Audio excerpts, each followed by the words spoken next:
Here we are again. Greetings, family. Greetings, Osio, Mabikwa, Palito. Greetings to all. Man, I actually got to edit. I'm not gonna remove it, but Osio is actually one O. So forgive me for that. We put that on pause. All right. Make sure audio is good. Make sure audio is good. Make sure audio is good. All right. We got the matriarch build. For all those of the matriarchs who send me emails or text me, please check your email. Greetings, Shelton. Um, do me a favor, check your emails, all right? Because I sent you the link for the live. So let's get this together. Why is this thing taking so long? You know what? It's all good. I ain't even gonna worry about it. All right, let me just check this on my phone. Give me a second here, guys. Let me just make sure. Let's keep that.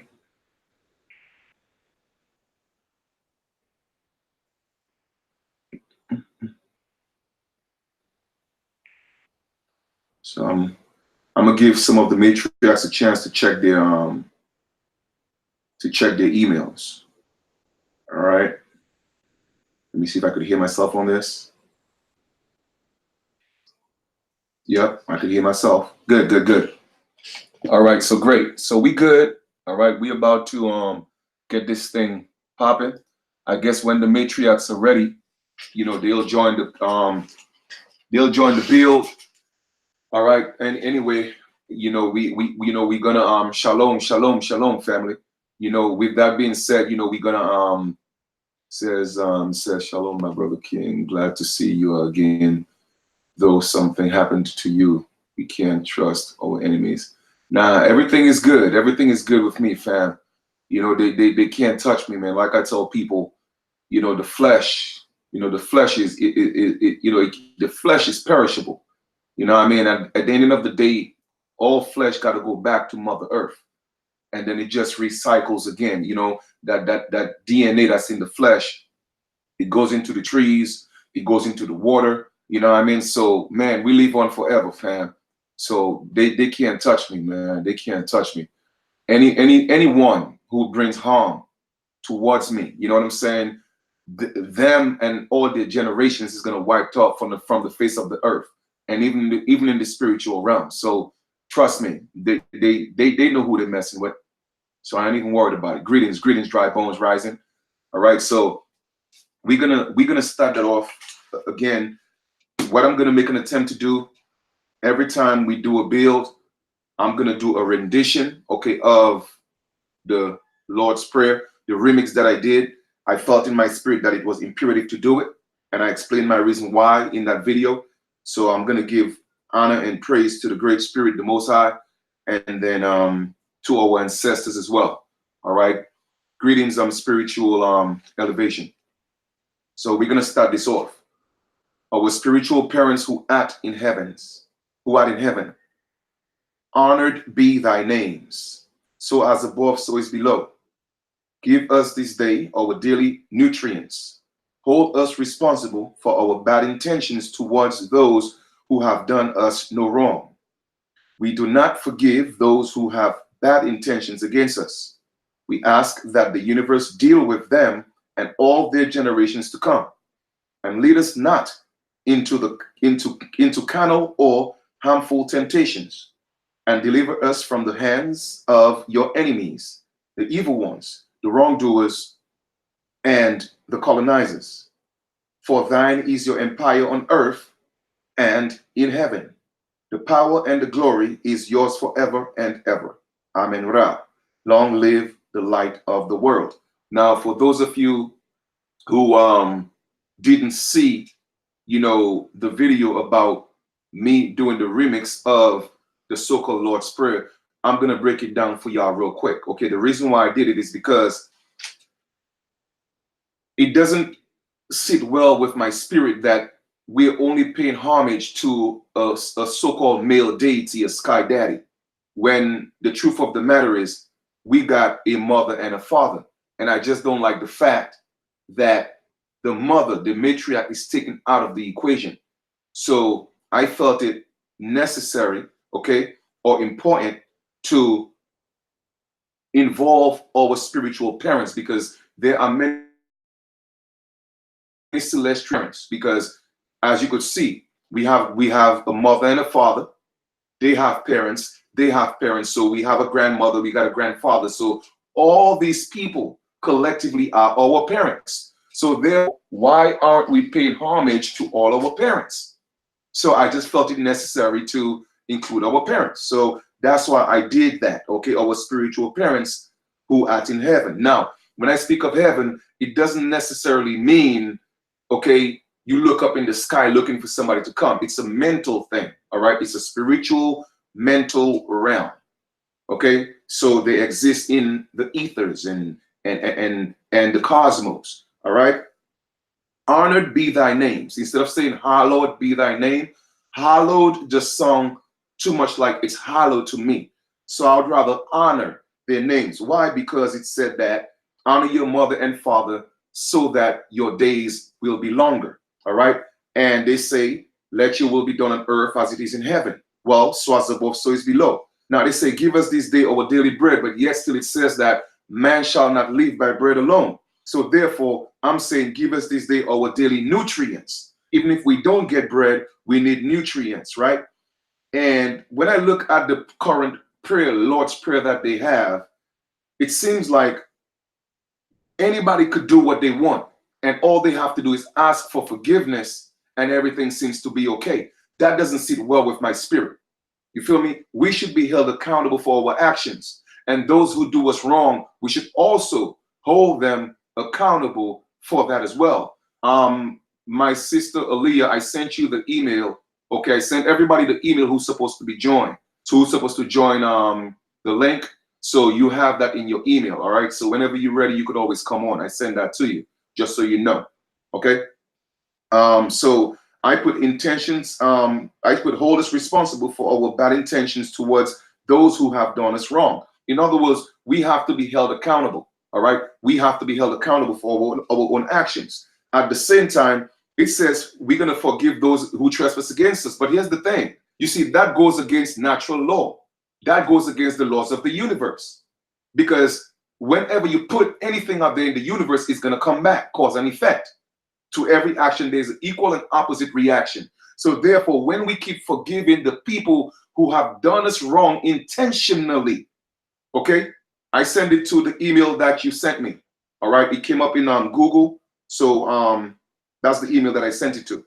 All right. So when we forgive those who have done us wrong intentionally, what we are doing is we are asking the universe not to let them pay their karma.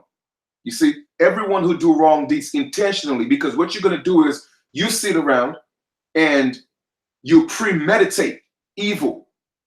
You premeditate murder. You premeditate genocide. And all you have to do is say the Lord's Prayer and everything is forgiven. And then we forgive. You see, we're not supposed to do that. That's what they teach you in religion. Let nature take its course. Okay. So that's why I did it. I did it that way, and not just deal with you or them. All right. Not just deal with them that's causing us harm intentionally, but all the generations to come, because their generation always say what? Oh, well, it wasn't us. It was our parents. Well, guess what? We are going to hold you liable as well. All right. It says deal with them.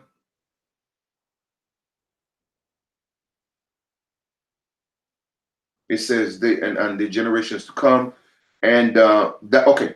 And it said deliver us from the hands of your enemies, because remember, those of us who are walking this righteous path, our enemies are also the enemies of our ancestors and the Great Spirit. So we are asking them to deliver us from the hands of them and the wrongdoers and the colonizers who are here, colonizing us, right? For thine is your power, or your empire on earth and in heaven. All right. The power and the glory is yours forever and ever. And I said at the end of every so-called prayer, a lot of people keep saying amen, but they don't know what it means. Okay. Amen was, and it symbolizes the sun. and it was a sun god, and they're paying homage to the sun, but they don't know. So I just made it clear, and I said, long live the light of the world, because without the sun, we cannot live.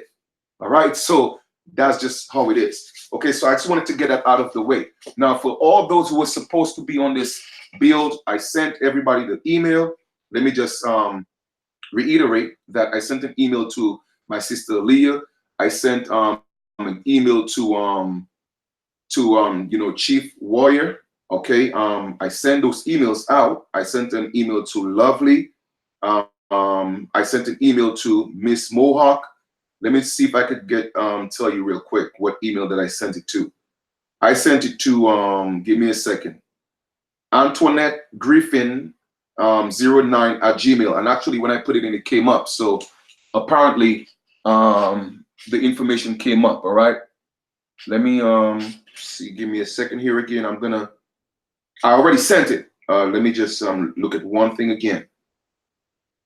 Give me a second here, guys. Give me a second.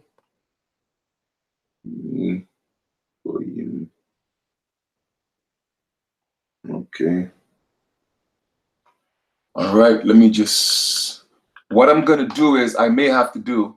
I didn't want to just put that in the link like I did before, because it became a little out of control. But I'm gonna see if I could send that again to give me a second here, guys.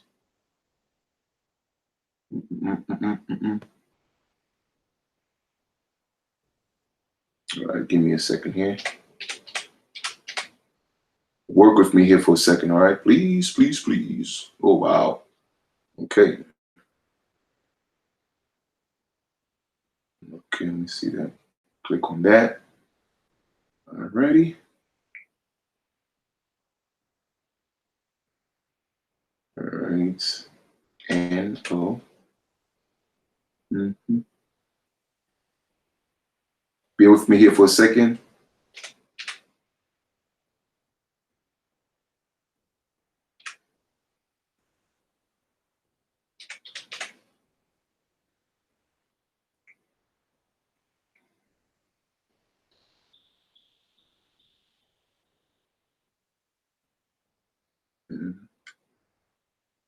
Okay, at Gmail. I hope I got this right. Yep.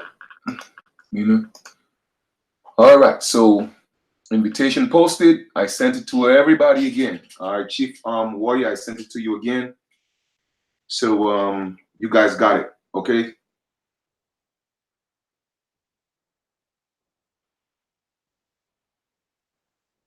All right, cool. Now, I want to share something with you guys. While what I'm gonna do is this, right? I did not receive that. Oh, Miss Mohawk did not get it. Okay, you know what, guys?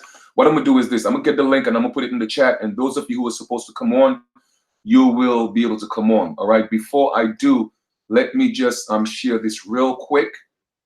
All right. I have an announcement to make, so let me share that. Give me one. Don't worry, we're gonna make it happen.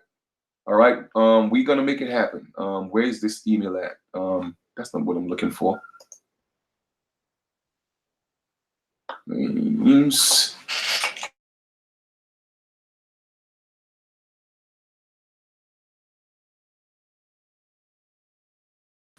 That we could all be on the same page, because we want to start promoting that, because we want to do that in August. All right.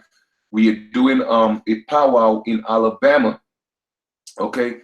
And that's gonna be for 3 days.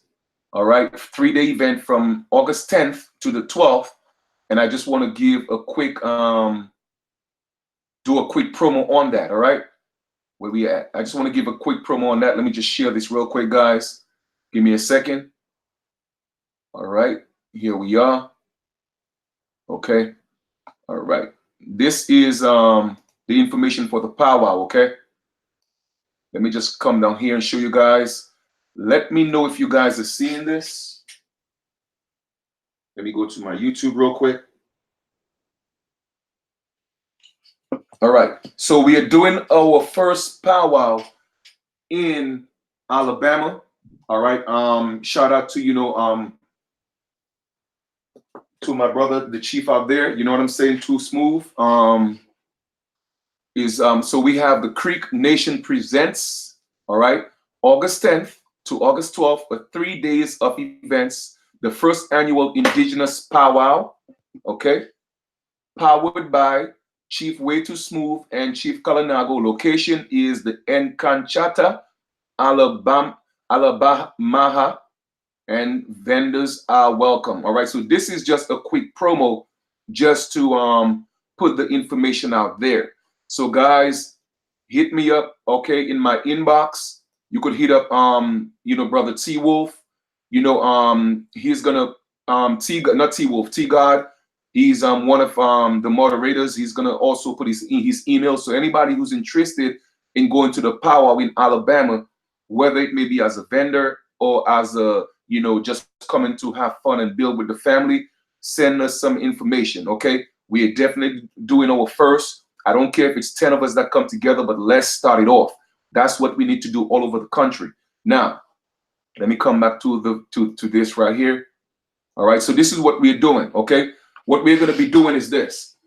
We are going to have our first powwow. I just posted up the information in Alabama, and we're going to have a 3-day event. Now, some people could bring their tents. All right, you could bring your tents. Also, you could get your hotels and just come to the powwow. It's up to you, but it's August 10th to the 12th, and that's going to be in Alabama. Alabama has a very rich history, indigenous aboriginal history, and we have to be able to come together, okay, and pay homage to our ancestors. So we got to push that. We got to push that. And other people with other platforms, we would love for y'all to get involved as well. This is about all of us, okay? It's about all of us. We got to start coming together. So for those of y'all who were supposed to be on the build, I'm going to get the link right now, okay? Copy the link, and I'm going to put it in the chat so that you could click on it and come on, because for some reason, like I said, I sent it to everybody and it didn't go through. So I'm talking to Chief Warrior. I'm talking to Sister Mohawk. All right. I'm also talking to Sister Leah. I just posted that link right there in the chat so you guys could come on, please. So let us get this matriarch build on the way. All right, because we have a lot to talk about. Okay, we have a lot to talk about. What I'm gonna do is I'm just pretty much gonna see if we could just build on a topic, and then you guys take it and do your thing. All right, do your thing. Okay, so let's make this thing happen. But once again, we are doing our first powwow in Alabama, and that's gonna be on August 10th to the 12th. So go through the flyer. We're gonna do a more elaborate flyer with more details, but I'm just giving y'all a quick update on that. We are also doing one. We're looking forward to doing one in Jersey on the 24th of August. So for those of you who's going to be in that area on the 24th of August, again, let us know. We haven't done a promo flyer for that as yet. But the key is for us to come together and start doing our own powwows. I am tired of seeing powwows that don't reflect who we are. Now, Miss Mohawk, Aboriginal, my sister, I put the link in the chat. So you guys that are supposed to come on the build, please take that link, click on it, and join the conversation. Okay. For other matriarch sisters who want to come on the build, while these sisters are trying to figure it out, y'all are more than welcome to come on the build if you so choose. All right. The invitation is open. This is your floor. All right. I'm doing this for y'all. I've already done my part earlier today for over 2 hours. I'm winded. Okay. I'm tired, but I'm committed to this. Okay. I'm committed to this. So I'm doing it again.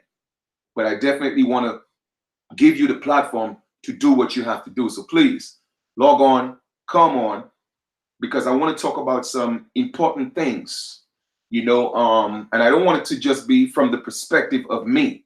Yes, I think as a man, my voice is important, but it's also equally as important, all right, if not more important. And brothers, don't be mad at me for saying this. It could be more, I believe that it's more important for our sisters to be on the platform talking to our young women, opposed to me talking to them, all right? All right. Rona Richards. Yes, yes, yes. Love, love and light. All right. Indeed, indeed. Zazie C. The wages of sin is death. Actually, the gift of the Most High is eternal life. We already know that. You know what I mean? So it's all good. Indeed, indeed, indeed.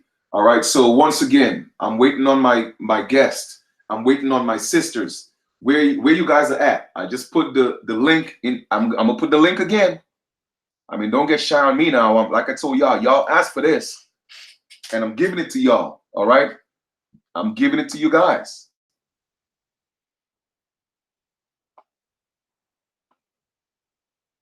Okay, so like I said, if you guys want to go to the powwow, you guys have my information. You have my email. All right, let's make this thing happen. We want to make it beautiful. Like, I don't care if it's 20 of us, but it's going to be 20 of us American Aborigines, okay, who are coming to celebrate who we are. I don't know why the link is not working. I just put it in the description below. All right, can anybody, I don't care if it's a brother or a sister, can anybody come on the live with the link I just posted in the chat, please, so our sisters could see that it actually worked? Anybody, even if it's just a brother for 2 seconds.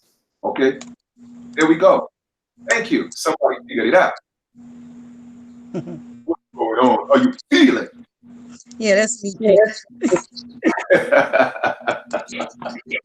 Because I'm trying to figure out what's going on. It's like I'm not on my laptop this time. It didn't work for some reason. I'm using my phone and I can't see you. I see my icon, a little circle, and I see you at the bottom. But I don't know if you see me. Well, that's cool, man. You know what I'm saying? Hey, I started at the bottom. Now I'm at the top. You know what I mean? I don't mind starting at the bottom. Ain't nothing wrong with that.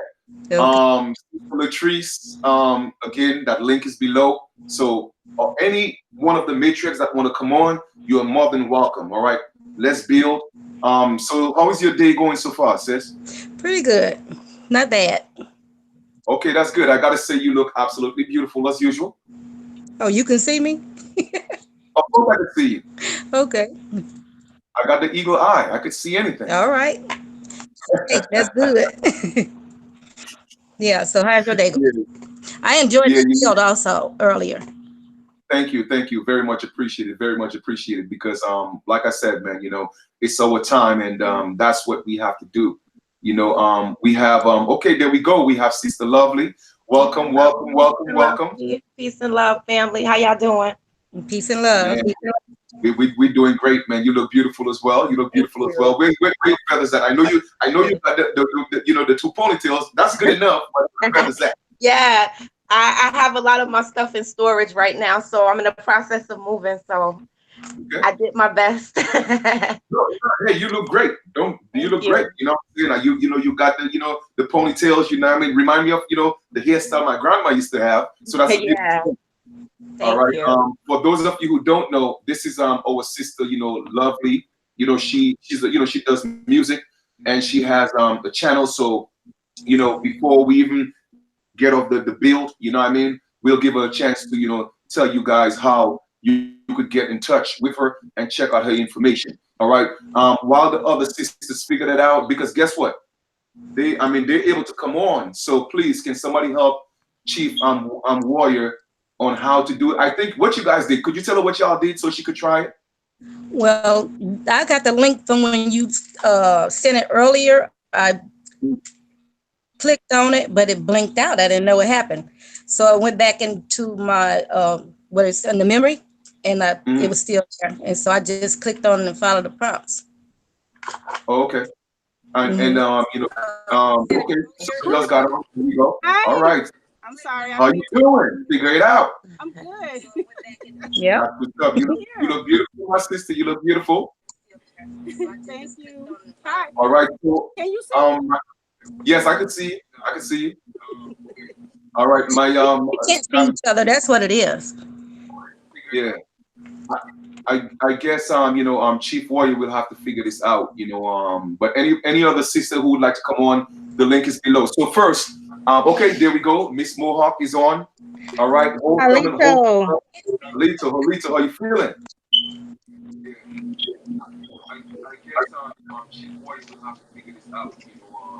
All right, so we're getting a little feedback in the background. So if you guys could just turn your volume down just a little bit, we don't get much of feedback. All right, but what we're gonna do first thing we're gonna do is we're gonna have our sister Rona just tell you who she is, what part of the country she is, and we'll do it based on how everybody logged in. So that's this. Introduce yourself. Well, as I said before, Rona is not my real name. I'm Sister Pamela. And I met Chief a while back. I live in Flint, and he came here to support me and my daughter when we went to Lansing for the water problem that we have here. And I so grateful to him, appreciate him. A lot of what happened at that rally, they did not show broadcast it on the main major news. You had to watch it on his videos on his channel, and he have some of it, but they cut out a lot of it because they really don't want the world to know that these are Aboriginal people that they are actually poisoning under the disguise of Black, African Americans, and Negro. But our people are slowly waking up. Every person I run across every day, I discuss that with them. And a lot of them still identify with African American and Black. And so I take the approach of saying to them, well, has anybody in your family ever told you you had Indian in you? And they will always say yes. And I said, well, the truth be told, you are the Indian. It's not in you, you are the Indian. And that starts the discussion there. And it rings a bell to them. And they always, you right. My grandmother, my mother did say that, And so I met a young man and lady Friday at the store, and that happened. And I later, when you get a chance, I want to connect you with him. He's trying to connect with the youth here, and I told him it would be a good thing. And so I let him know that I'm trying to get more connection with people in this area, so we can build and do things from an Aboriginal, concept. Okay, sounds good. All right, well, thank you. I appreciate you as well, my sister. Let's see if we have sister, Lovely, which is, that's a YouTube personality, but it's Moonlight Feather. If she's in the picture, introduce yourself to the family, let them know your indigenous name, and tell us a little bit about yourself. Cool. Peace, family. Well, my indigenous name is Moonlight Feather, and I'm originally from Brooklyn, New York, and now I'm in Tampa, Florida, residing in Tampa, Florida temporarily. I see myself not being here very much longer, but this is a temporary situation. I really would like to get with my indigenous family very, very soon, so I'm working on that. In the meantime, I am also working on music, and would really like to incorporate my family, my indigenous family, into my music and my videos and, things like that. So, I have a lot of things in the works that I'm working on now to, help us build with what, we're going to definitely do in the next coming months or year. So. All right, I appreciate that. My sister, Miss Mohawk, tell us a little about yourself, your indigenous name, and, talk to the platform a little bit. Hey, my name is Miss Mohawk, and I'm from San Jose, California. Let's see, what else? Well, basically, I mean, what we're looking to do, basically as a community is bring all the empresses together and, basically, build like entrepreneurship so that, the empresses can, basically, have their own businesses and basically bring us all together so we can work together as a community. Okay. I appreciate that. Thank you. Thank you so much. Let's reach out to my sister Aaliyah. Make sure y'all stay on the line because this is just the beginning. My sister Aaliyah, introduce yourself. Let them know your American, your indigenous title, and tell us a little bit about yourself. Okay, I go by the name of Aaliyah. That is my Hebrew name. That's not my indigenous name. I'm in the middle of getting me an indigenous name. I got one that I'm thinking about, and then there's some others that I'm thinking about. But just to put it out there, Black Butterfly Ascending, that would be my indigenous name. Okay. I'm thinking about it. I'm thinking about making that my indigenous name. Okay, I'm from Round Lake, Illinois, and I'm originally from Brooklyn, New York. All right. That's my hometown. I recently, I think my me waking up to who I am as far as my indigenous or Aboriginal American Indian heritage, that came about a few months ago. In January,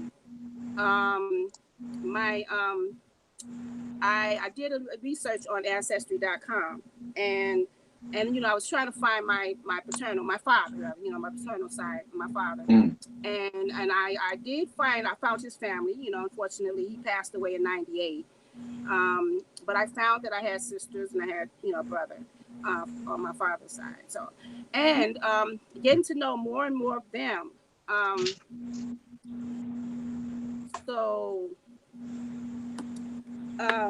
Hold on, let me get myself together here.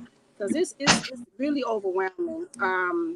When I found my family, when I found them, they told me, we all have heard that, oh, we have Indian in my family. My mother always told us that we had, our grandmother was Indian. We didn't pay no attention to that because we're like, well, and she said we also had land back in Virginia and everything. And I'm like, well, we living in Chicago in the project. So what is that? Why is that so? Why is that? But anyway, back to my father.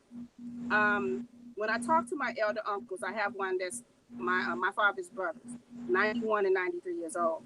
And I became very interested in knowing about my heritage because I always felt like that. I don't think that, I'm like, I don't think we're from Africa, but I couldn't put my finger on it, but I always felt that in my spirit that I'm not an African, and why is that? So I started doing a lot of research, and then of course I came upon Dane Calloway too, and then I came upon you, Chief Kalinago, and I told you a little bit of my story before.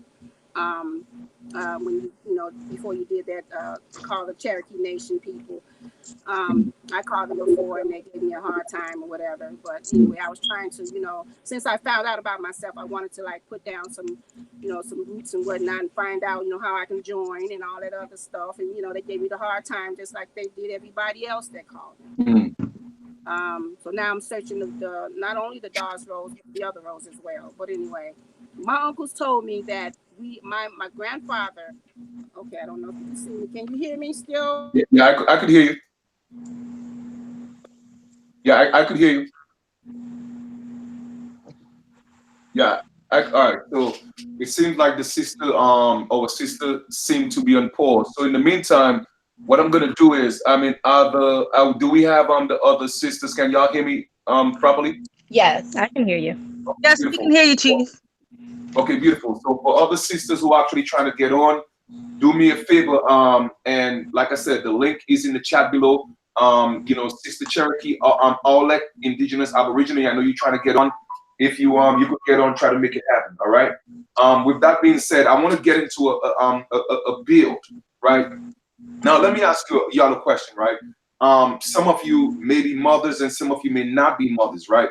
But how do you think, as women, and I'm not trying to separate man from woman here, but how do you think as our women, seeing that the women are the first nurturers, the first teachers, how do you think that the knowledge of who we are kind of escaped a lot of our women? I mean, yes, our men too, but if our women are the first teachers, right? How do you think that escaped us? And anybody, who could take that, and answer it. How do you think that happened? Like, what happened where that knowledge wasn't able to pass on to the children?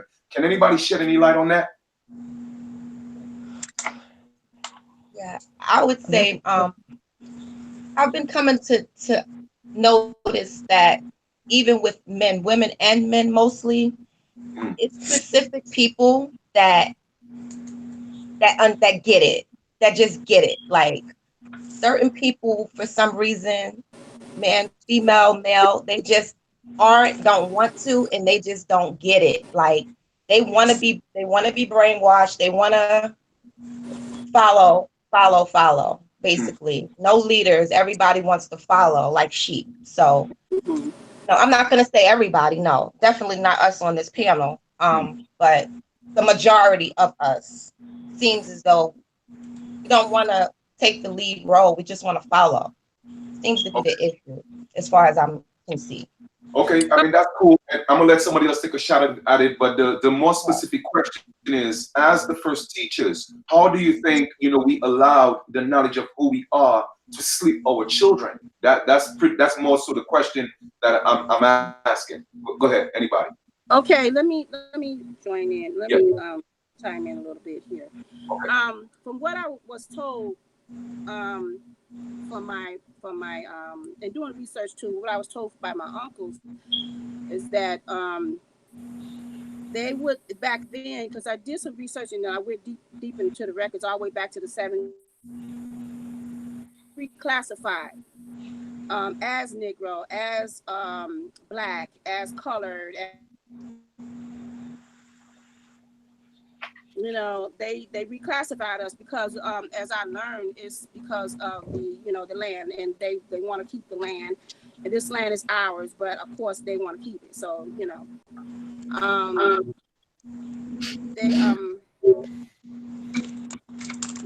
me gather my thoughts here. I think where it started at was in school.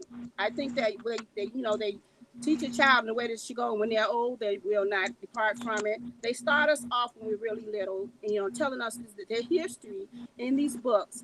I remember when I was going to school, I never learned nothing about anything.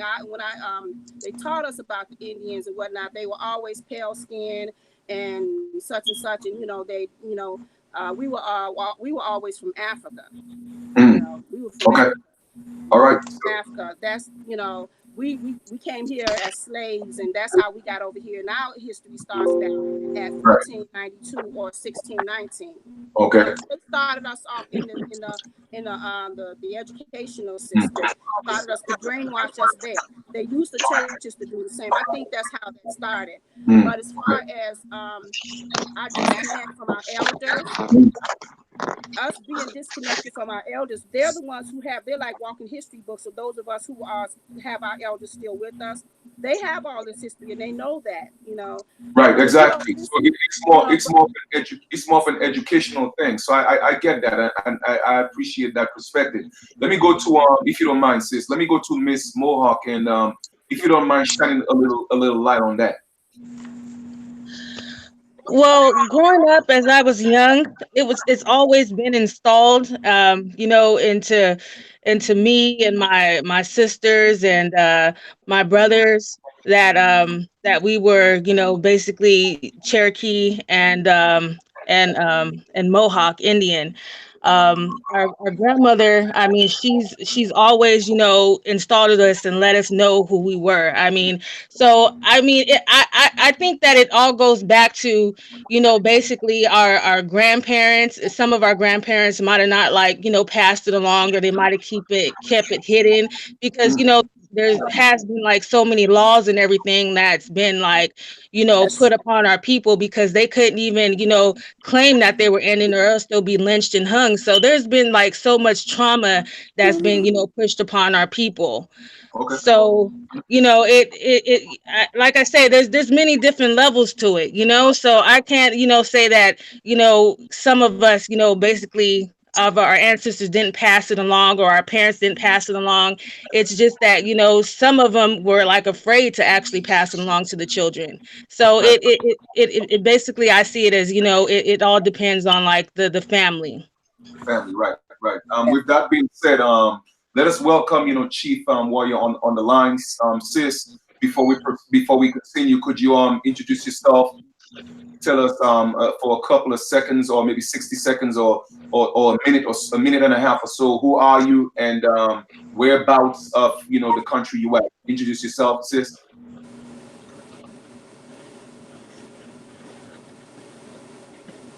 Chief Warrior, you just muted yourself.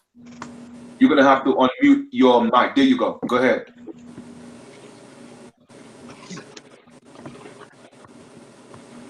Yeah, we can't hear you. I'm good. Chief Warrior, can you hear me? Greetings, can you hear me? Yes, we can hear you now. Okay, greetings, Chief Kalinago. Greetings, greetings, my sister. I'm not me. Okay, Yeah, greetings, Chief we can hear you. Kalinago. Yeah, we can hear you. Go ahead and introduce yourself to the yeah. Miss Mohawk and all the other sisters. Greetings. Greetings. Halito. Halito, how's everyone? I Very well. apologize for being late. I'm not that good with these computers, but I am Chief Warrior Talisha Noyamina. I kind of have a background, so I know it's something I'm doing wrong. No, we could hear you. We could hear you. Okay. Yeah. Well, Yeah. I'm in Georgia. I'm in Okay. Atlanta. I'm in Rockmart, Georgia, as a matter of fact. Okay. Well, that's good. Well, welcome to the build. And what we're doing, we just providing a platform so the matriarchs, more of our younger women could see the image of women stepping up and taking a role into speaking out as to who we truly are. So with that being said, right, I know we have 1, 2, 3, 4, 5 of the matriarchs on the line. We also have a matriarch who's an elder on the line. So much respect to her. Let me ask you guys a question, right? I know that, we have a system, especially, our radio stations. We have BT, all these different platforms that are literally, teaching our young daughters to be, and I'm going to be very blunt here, and I hope you guys don't mind me being blunt because I don't know anything but just be honest, right? Nowadays, it seems like it's an honor to be called a bitch. Nowadays, it seems like it's an honor to be classified as a hoe. Nowadays, it seems like it's an honor to be ratchet. You know what I'm saying? Nowadays, it seems like it's an honor for our young daughters to be walking in the streets butt naked. So what I'm asking is, why aren't, parents, whether it may be the man or the woman, what can we do? Okay? Because the media is pushing this very hard, over sexualizing our young girls. What can we do as indigenous people to start protecting our indigenous babies? And my sister Pam, you didn't get a chance to build on the last question, so I would like you to take that first, please. Which question? Were you sleep on me? Can you repeat the question? Okay, all right. What I'm gonna do is I'm gonna have to come back to you. Let's go to Okay. Miss Mohawk. Could you tell me just expound on what I just asked about? Yes, I think that it all starts with the female. I think that a female should pick the actual right mate that's for her. I mean, a female is gonna know if a male is a good male for her or not a good male to actually be in a relationship with and actually have a family and get married. So I think it comes with a female actually I mean, you can't predict that's what's going to happen in the future, but you can take the time out to get to know a person and basically learn what their characteristics is and start from there with actually um basically building a relationship and actually getting married and then starting an actual family. I think that's like the whole thing. A male and a female have to actually come together and be together in actually in union to actually raise a child. And I think that's where it actually it started at a male and a female not being together and raising a child. It'll be like just the female raising the child by herself, and a child needs two parents, and I think that's basically where it begins at. That's just my opinion. Okay, all right, Sister Leah, what you think about that? About the question was what about Yeah. young women? Yeah, the question is, and let me repeat the question again, right? And I'll go back to Sister Pam. The question is, all right, as we could see in this day and age, a lot of our young sisters, okay, and just women in general, it's not just the children, but they take an honor, like it's a badge of honor to be called a bitch, right? It's a badge of honor to be called a hoe. It's a badge of honor to be ratchet. It's a badge of honor to walk around naked and expose yourself. And I see these young girls in the streets, and something got to change. So I'm asking, okay, at what point, what do we have to do? I mean, yes, we have to talk to the children, but we don't always have a chance to parent our children 24/7. But yes, still we have the televisions, we have YouTube, we have all these different platforms that they could access those things. So what do you think the answer is? Well, I can tell you from how I raised my family, you know, and how I kept them from certain things like that. And if someone outside of the home were to call them out of their names, that is not true about them. You don't carry yourself like that. You carry yourself like a young lady, which I have 3 daughters and I have 2 sons. And we raised them. We raised them. They made sure that education was first in our house home from the time that I conceived. Time that I conceived and I knew that I was pregnant, I started educating my children from the womb. Prepare them for life. That's how I did that. I would sing to them, I would read to them, I would let them know their value, how much I love them and care for them. I always did this every single day and night while I was pregnant, throughout my entire pregnancy. And when they got here, I did it more, even often. I groomed them to know who they were and that they were some beautiful people, that they were powerful, that they were brilliant. I prayed over them constantly. I did this. So I reared them, from babies on up to know who they were, that they were beautiful young women. They were beautiful and Black. I won't say, well, I raised them as knowing themselves as being Black. Yes. Now that I know, I tell them that they're not Black. They are indigenous or Aboriginal, and now they do still have this African American thing that they have to get over, but they do know who they are. And I always told them that. I said, you are Indian. I told them, you are Indian because, my mother always told us that we had Indian in our family. Right. I said, now that you're old enough, the thing is, before I even knew all of this, before it came out, the Spirit always told me, I always knew in my heart that this land, America, is ours. Right. But I couldn't put my finger on it or anything else, but I raised my children to know. I said, you cannot, let nobody tell you what you can and cannot have. You can have anything that you want in the world. Just, you have to work for it. Yes. That is a must. You have to work for it. You can have it, and dignity, integrity, all those things matter. They know who they are in the home. That's where their self-esteem comes from, not outside.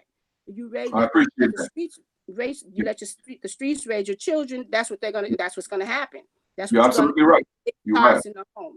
I appreciate that. Yeah. I appreciate that. Thank you. Thank you. My sister Pam, what's your take on that? Well, I agree with her. We have to teach our children to love and respect themselves too, and know who they are. And that's something that was taught in my family. We always knew that we were Indian, Cherokee and Blackfoot, and we always knew it. But kind of like when you in school, you don't know how to go about finding out who you was back then. You didn't, because when you had those questionnaires or whatever, it always had Native American, and you didn't exactly know where you fit in, but you was Indian, and not knowing how to go about getting recognized or any of that. And when you do reach out, there in my family, we were told it was the wrong tribes, and I don't know how you do that, but that's what they was telling us. But also, Chief, I want to tell you, I got 2 young ladies right here can answer some of these questions for you themselves. Okay, that's cool. Don't mind. Okay. This is my granddaughter, Angel, right here. How's life? Hey, Angel, how you doing? Alito, how you feeling? Angel. Oh, great. All right, yeah. I mean, welcome to the build, man. It's all about the Matriarchs building. So, give us your take on that, because I want to really, see if we could start getting to our younger sisters and start instilling some morals back in them, because our young sisters are losing it, man, and it's hurtful. You know what I mean? What we losing? She was so funny. We losing what? All right, so I'm gonna come back to you. Let's go. This is the other young lady here. Okay. Greetings, sister. How you doing? Good. How are you? I'm doing absolutely well. I'm doing absolutely well. Welcome to the build. I was just asking about our young sisters, that's actually in the streets nowadays, and wherever they take pride in it's like, it seems like it's a badge of honor to be called a bitch, a whore, and ratchet, and just to literally walk around and have men disrespect you and you're disrespecting yourself. So I'm asking, what are some of the things and the measures that we could take, what I'm saying, to reach out to our young sisters? In my opinion, being called a bitch or a whore is very disrespectful. That's just my opinion, because some people abuse it in ways and don't know how to. So when you say abuse it in a way, are you insinuating that it's okay to be called a bitch sometimes? No. Okay. So It's like it's never. That's just how I was raised up in my household. Never, your name is your name, what you was born with, and not any other kind of name that someone made up or thought of in the streets.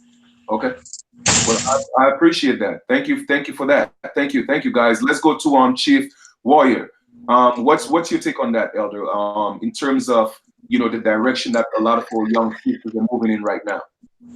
Thank you, Chief, and all the sisters who did speak, the empresses. Y'all, it's very heartening to feel and to know that it is true.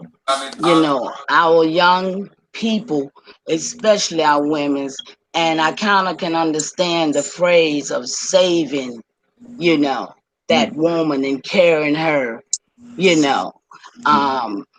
but I want to piggyback back on your first question that I really missed. Why and how, we kind of lost our way in this thing. My opinion, and it's only my opinion from the spirit of my own heart, because I've seen it happening to our people.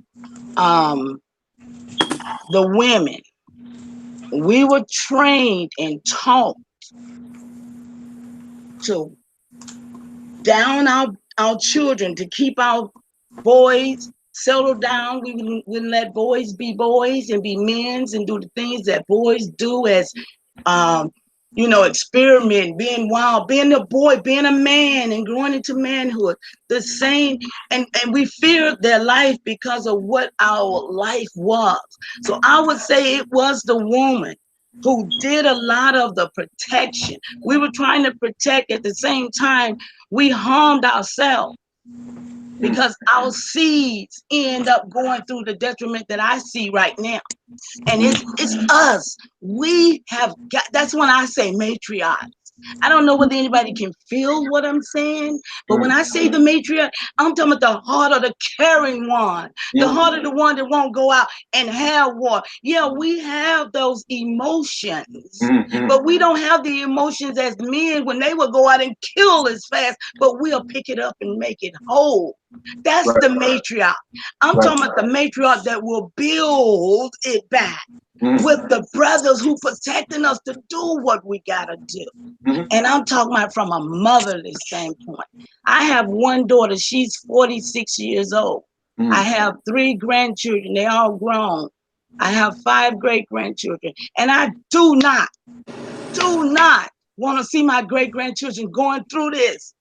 But the parents, my granddaughter raising my great-grandchildren, that's fearful to me. And it's true. I would not sit here and lie to nobody, because the first thing she'll do, I'm glad she got boys, they'll put them on them little skirts, put them on them little girl skirts, them little tight pants on a pamper.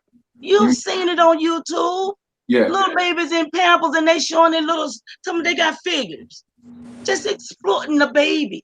These are the things we start them off as little children, trying to paint their nails, putting them on nail polish at babies. So we've done these things, and it's up to us as elders who see it. I mean, I correct the boys in the street. I can just look at them. They'll look at me. I look at them like, them pants, my dude. So we got to start correcting as we see it. And they will listen when they see the spirit of that person that's really telling them truth. I do it. I do it everywhere I go. I tell them and I tell them. And that's what I feel like we as adults, as elders, you know, we can make a change. Right. We can make a change, and we are going to do it. I'm Right. there with you in Alabama too. Thank I'm you. there with you. That's the weekend of my Earth Day. Yes. Oh, you know I got to be there. Absolutely. Peace Absolutely. and love. I relinquish the mic. No, thank you. I appreciate that. I appreciate that. That was beautiful, man. And that's what this is all about. Because for one, once again, it's disheartening that when it cringes, you know, it does something to me when I see all little girls again being over sexualized like that. Now, let me just bring that kind of like divert and go, and let's talk about a few of the indigenous things that we need to do now. We know that a lot of us are coming into the realization, all right? Some of us may have known, some people are still coming into it, and we still have a lot of work to do, right? Now, we don't have a huge, let's just say, what's called one of like the main media platforms. What are some of the methods that you think that we could play a role in our own communities to go start spreading that indigenous word? What are some of the things that you are doing? And I'm gonna ask you guys individually, and let me go to Moonlight Feather. If you could tell me, are you doing anything in your community in terms what measures are you taking to start spreading the word that we are the indigenous people, so others could use some of these examples as well?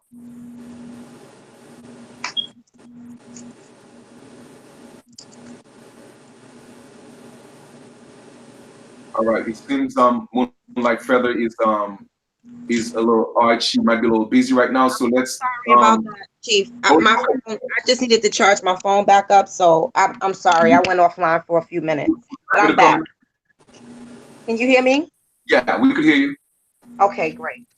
So the steps that I've been taking is through my music for one, and then with the youth. I have a 11-year-old niece, and I've been talking to her a lot about being indigenous and not ever calling herself Black, and you know, just I know she's of that age where she's absorbing everything, so I just try to teach her as much as possible, you know, and that's where it starts, I believe, you know, with them when they start learning. All right, no doubt. Miss Mohawk, what are some of the methods that you're using to spread the word about us being indigenous outside of your home and in your community?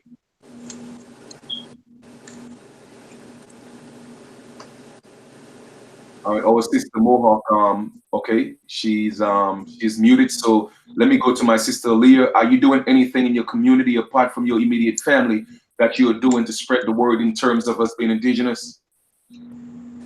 Well, my community where I live, I'm the only one. My family, we're the only ones. Okay. Yeah, we're the only indigenous family, you know, in this neighborhood. Okay.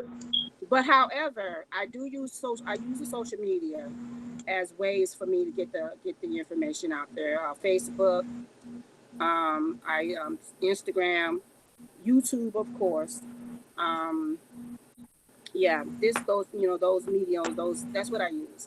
Okay. As far as, and then my family, you know, I talk to my family all the time, and we share information, you know, and I inform them whenever any kind of information that I come upon, like the documents or birth certificates or death certificates, marriage,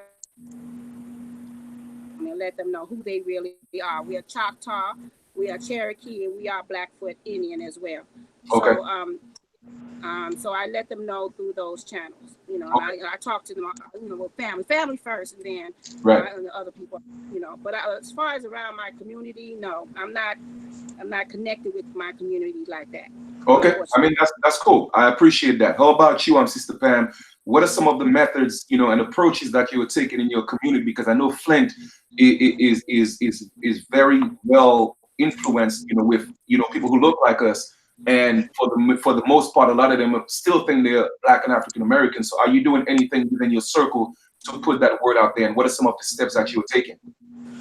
Well, yeah, that's what I was saying earlier when I had touched on it. You know, people that cross, you know, on a daily basis always bring the conversation up some kind of way. And I do it that way, or I don't have a platform or YouTube, anything like that. So Right. mine's more in person. Okay. And yeah. All right, that's good. How about Chief Warrior? Is there any method that you use in your community to at least spread the word of our indigenous roots and us being aboriginals? Absolutely. I'm all over the place, Chief. They know they call me Mama Chief. Okay. I'm on Tribe Up. I'm with Ty Data. I even kicked it with Coda for a few. I'm working. Okay. Boots on the ground. I had people to come from California, Chicago, the Carolinas in April. In May, I had a group to come, boots on the ground. They came to build with me, came to see what I got going on, which I have a lot going on in Georgia, and I always solicit for help. And I'm gonna tell you who I got you face to face. You were the first one I contacted. Yes, I know. You remember me now? Oh, yes, I know. I mean, I always knew who you were. You were busy. Oh, you did? Okay, Well, cool. you changed your name, so I mean, I didn't know I didn't connect the name with who I was actually talking to. But once you start talking about Georgia, I was like, man, this sister we've been, we've built for a while. That's right. That's right. Yeah, that's a beautiful thing. I'm happy and privileged that you finally made it to the platform. You helped me get there too. You took me all the way around the world with you. Yeah, this is one thing that I take with me too. Right. This is all the documents to teach our people. The UNDRIP, the ADRIP, everything is there. I made it. It's published. There you go, no doubt. I also got my dossier. Okay, that's got good. My ID. Yep. I'm tax free in my community. My sister can go to the store for me. Right. And don't pay the tax. So I'm telling people, I'm making it aware of our indigenous self. I'm guaranteed know who I am. I got stacks of my history sitting all over here. I've done the genealogy. I went through all the way down, got 10 great-grand, got all these folks, even them. I even got them. Got them when they first came into my family. I'm a Carter, Roberts, Washington, Jackson, Jefferson. I mean, I got all y'all my cousins. I promise. I promise you, so might as well love me. Right. I relinquish the mic. Thank you for that. All right. Let me ask you guys, right? It seems like a lot of us that are actually in different parts of the country, and a lot of people who reach out to me, they say, well, Chief, you know what? It seems like I'm the only one, that's in my family that's waking up. And everybody else, it's like either they're getting mad at me or they're shying away. So it's really important for those of us of like minds to come together. Now, I know somebody said, yeah, and real quick, let me just say, Huey P. Nuisance, you could send me an email. My email is in the link below, and let me know, what you want to talk about on the platform, and we could discuss that. All right. That's my son, Chief. That's one of my sons here with me. Okay. All right. Cool. Yes, all right. Indeed. So I'll build with him another time. This is about the matriarchs right now. So what I'm asking is this, right? I know somebody mentioned a powwow, and that's what we're making an attempt to do in Alabama. Now that we are stepping up into our proper identity, and there are a lot of people that are out there usurping our identity, i.e., $5 Indians, i.e., a lot of pale skin Europeans that call themselves Indians, and they're always shunning us, right? I'm gonna ask you guys these questions. I mean, what do you think we need to do, all right, apart from what we are doing right now, to really make an impact? Not give away all the secrets now, but to let it be known, okay, to these people, we know that you are telling lies, okay, we know that you're usurping our identity. So what do you think as a collective that we should do? And I'm gonna start with Moonlight Feathers. Seeing that she didn't build on the last question, if she's available, let me see what she has to see what's on that. Yeah, I think we definitely need to all get together and just represent in our attire all the time, and just make it a fact and make it a point to be known that this is who we are. We're not going to continue to allow pale-faced people to imitate us any longer. You know, it's been going on for too long, and now it's time for us to definitely step up and represent who we are in every way that we can. You know, Okay. and put it in their faces, like not just talk about it like how we're, you know, on panel right now, but we have to definitely step up in their faces and let it be known, like, you know, not arrogantly or braggadociously, but just this is who we are, and we're not going to allow you to front anymore. Okay. You know. All right.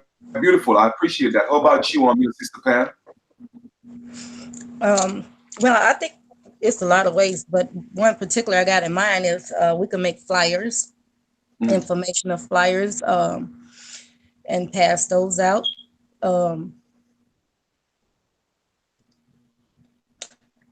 That's one way. I can't think of another one right now, but I think they need to have like information with a lot of information with pictures of different history on it up until now, showing them how they are the indigenous people. Right. Right. And how it would make sense to them. It wouldn't be just word of mouth. Right. Okay, that's beautiful. I appreciate that. How about you, Sister Mohawk? I think that we should just go ahead and just be unapologetically Aboriginal, you know, wear our attire like the last sister had said, and just represent who we are and just be unapologetically about it. Right. Right. I appreciate that. How about that? Was straight to the point. Okay, I love that. How about you, Sister Aaliyah? What's your take on that? I mean, in terms of, you know, the usurpation of our identity, and these people are so bold with it. What steps do you think we need to take to make a statement? Do we've been doing, you know, using social media. I think also too, I think that we need to take it to a higher court. I mean, you know, get more political in it, you know, which I've been doing in a way, trying to get more political, because, you know, we want it to be known, you know, and we're tired of people stealing whatever it is supposed to belong to us. We're tired of them taking it away, they already stole our identity, so now we're fighting to reclaim it. So I think you know, I won't voting. I don't know if that's going to make a difference, but I think that we need to put more of our people in office, or, you know, vote for people like ourselves, run for office, you know, become, like I said, more political, so we can be in a position to make changes. Okay. Changes that we want. Yeah. I appreciate that. How about you, Chief Warrior? What's your take on that, and how do you think we should combat, you know, the whole aspect of we have all these people usurping our identity, and for some reason they like the gatekeepers. They're preventing us from stepping into what's rightfully ours. Well, we all know that the judge chamber is really empty. They know that there's nothing really functioning. They don't do nothing but whole jobs that, you know, we supposed to have. We need to empty these buildings. We need to take back over our own lives. We need to take a stand, like the sister said, like the other sister said. It's time out for being quiet about this. They are using what Dr. Martin Luther King said over in Hong Kong, talking about a riot. They say that's why they having their riot, because they tired of the unrest and the stuff that's been going on. I'm not calling for that, understand me, but I know that we got to stand.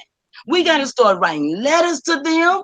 We got to do what I did 2 weeks ago. I went to the mayor's office and sit with one of her coonies, and he didn't know anything about what we was telling him, but we stood up for our people, and we told them that they had no law, no grounds, no jurisdiction on American soil. Right. And I was there, and we told them that. These are the things we have got to do. We've got to make it known. We got to fight for what we want. Absolutely. And I'm ready, because I got 5 great-grandbabies. One just born, and even 2, and even 4 months old. I fight for that, baby. Right. That's right. Okay, and you know what, my sister, I'm totally with you. And if our elder is on here and she's willing and ready to stand up and fight for what's ours, then we shouldn't have any excuse. Now, I'm just gonna get a couple of feedback from the chat. A couple of people said that when they have events, what we should do is we should go in our attire, and then questions will be asked, and we can explain. That's a great way of doing that. We also, we do that as well. Sister, I think Ann Sia said that homeschooling. All right. Now we have a right to homeschool our children. Why do you think? I mean, and I know that might be a rhetorical question. Why aren't a lot of more of our women homeschooling? But I could answer that myself because, for one, and that's just my opinion, right? That a lot of men are not present. That's number one. So the woman got to play both roles, and she got to work, and she got to do all this stuff. I get that, right? But why do you think that? Do you think homeschooling would make a difference? Because even if we homeschool them, when they step out there and go deal with their friends, they still run into that toxic behaviors. And so what do you think? Do you think homeschooling really does make a difference? And Absolutely. Yeah, it does. Absolutely. Okay. Absolutely. One thing I'll say, homeschool will make a difference, because if the child starts learning everything from where they came from, their mama, and then the mama and daddy stop telling the child, don't trust strangers, and send them to strangers. Stop telling them lies about Christmas and Santa Claus and the fairy, and tell them don't lie. Send them to a place that's going to oppress their spirit and will not allow them to grow. That's what school does. School was created to oppress the Indian out of us, right? Right. So why should we continue in that economy that oppresses us? We should shut them down. Right. We should literally shut them down. Right, I agree. I agree with you. And so now, Sister Leah mentioned the political arena right now. Some people may say, well, and I'm just trying to be objective here, right? Some people may say, well, you know what, sisters, even if we do get into politics, they run everything eventually. So do you think getting into politics is a way out? Do you think that we should? And I know, Sister Leah, you mentioned that, but what if I were to ask you, well, say for instance, the president is a puppet. So what make you think, and I'm not saying it's not going to be effective, I'm just being objective, okay? What make you think that getting into the political arena, which I agree with you, why do you think it's going to make a difference? Or why would they allow it to make a difference? Sister Leah. Well, it's going to be a fight. I know that. It's already a fight. Okay. I think that if you're in a position to make changes, it starts with, being political, running for office and things like that. We need more of our indigenous people running for office. I mean, it's a step in the right direction. It's not the end of, like they say, the end all that, of the thing, but this is something that we have to do. We got to take a stand. We got to make some moves, something that's, at least in the right direction, so we can at least get a step closer to where we need to be, where we want to be. And I think that, and like Chief said, I also am a grandmother and a great grandmother. I have 2 grandchildren. I have a great grandbaby. He is a year and a half old. They're the next generation. Right. So we have to make a changes now that's gonna benefit them, or when for their future, because they are our future. They're on and they're gonna get there. The future is now and it's gonna be then. So we have to do something. I think running for office, I started becoming more political myself about a little bit more than 10 years ago, because I wanted to make changes, starting at the job that I was at. And I became political. I did make some changes. So that's why I said the changes that I wanted to make, over time, it took a little while to get, because it was a lot of opposers. Then we brought you president. They don't like change. And, this country is the same way. They don't like change. They don't want that change. Right. Because that change is not going to benefit them. It's going to close up the wealth gap. It's going to do things. It's going to benefit and help us to rise up. They definitely don't want that. They want to continue to suppress us. Right. So it's up to us. We are the change that we're looking for, and we are our own saviors. Absolutely, I agree. Nobody's gonna come out the sky and do anything for us. We are the ones that's gonna make the changes and get things done. All right, thank Can you. I interject right there? Can I Yes, interject right there? Yes, go ahead. And with that being said, Sister Aaliyah, I announce you our president of us, because we need, like you say, somebody who knows that everybody stated their lane. You see what I'm saying? Because all of us on this line, I don't know which one of us might can say, well, we know politics. Then they be your vice president, you see? But this is what we got to do. We got to set up the same thing that we see they did. Best believe that's what they saw we did. Yep. Do you agree, Chief? You Yes, know I they agree. copied everything. They didn't know nothing. So Yep. if we copy back what they did to us and redo it, overturn their government, what? It's what we gotta do, y'all. Yeah. We gotta overturn these people by any means necessary. Exactly. And that's why I said we gotta get off this here. We gotta listen. Before you mention about your trip, I had already wrote down the copper colored owned hotels all in all the states, so that we can start patronizing. We can start going there, telling these people, teaching these people about their righteous self. And when we get there, we'll patronize them and we'll teach them. We need to teach these government agents. Go and take them these documents. Go throw them on their desk, open them up and make them read it. We gotta you're right. Who we are, because they don't know either. They've been misled, and the ones that do ain't trying to tell nobody. We are the only ones that need to tell it, because it's about us. Indeed. I agree. All right. Thank you for that. My sister Mohawk, I know we kind of like, you know, expounded on the whole political aspect of things, but what's your take on that? I know, yes, I agree. A lot of us need to get into politics, but what's your take on the whole political arena? I think this will be the best time to actually step out into the political arena, because you know all the things that's actually going on, and we can actually, you know, basically let everybody know we're establishing our identity and this is who we are. And I mean, with so many different things going on, like I said, I think that this will be the best time to actually step up and get into the political field, because that is very important. Yeah, absolutely. I agree. You know, Sister Pam, you know, what's your take on that? I agree with them. It's just I feel I'm a little bit more rushed and want things to move a little faster than that. That's like the long road.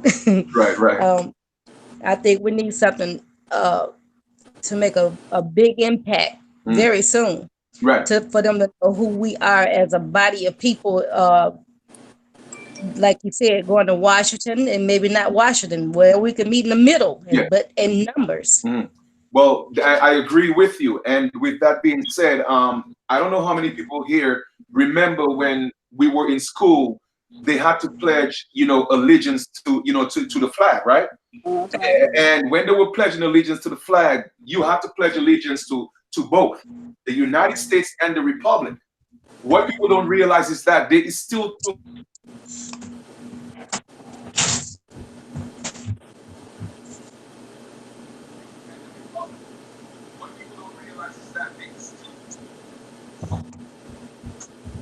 Chief? Kalinago? I can't hear him. Me either. governments. I just wanted to point that out. And I agree. Getting into politics is very, very important, which brings me to the next topic. Okay. Now, I'm certainly sure, again, I don't mean to be presumptuous. Most of you probably heard of the Black Caucus, right? Yes. Okay. Well, I've said it in many videos, right? Caucus, when you look at the etymology of the word caucus, it is actually an Algonquin word that means elder and chief. So with that being said, the Black Caucus know exactly who we are and who they are, because they have to be put in such a prestigious position. They have to be Aboriginals or indigenous people or so-called American Indians. So why do you think, or why don't we, okay, go to the Black Caucus, all right, and show our faces in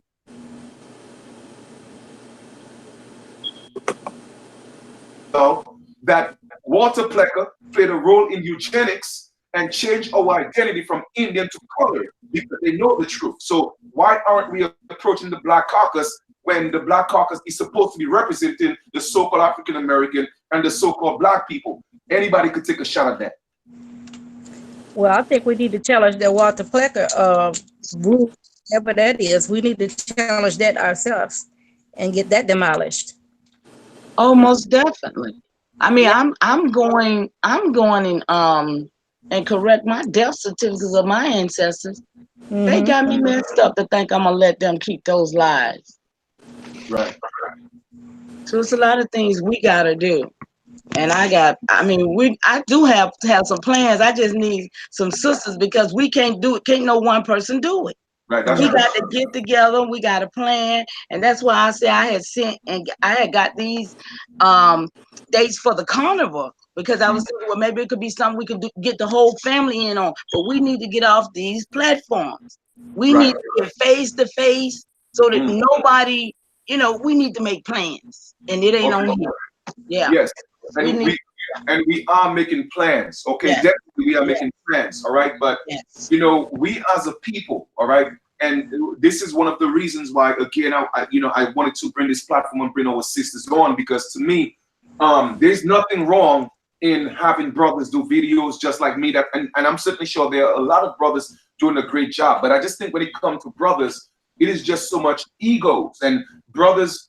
A lot of brothers don't want to come together, especially brothers with platforms. You know what I'm saying? They're looking at it as a competition. I'm their competition. They're my competition. Man, let me just put it out there, all right, and make it quite clear. I don't give a damn about this YouTube platform, okay?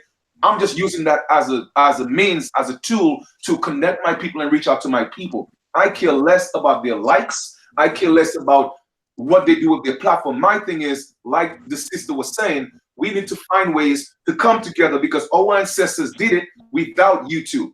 They did it without Facebook. So at the ending of the day, how are we going to come together and forget the egos? Okay, forget that a sister got a purse that look better than yours. Forget that a sister walking high heels better than you. Forget that a sister got a car that you don't have. A brother got a car that you don't have. Why can't we realize that? Focus on the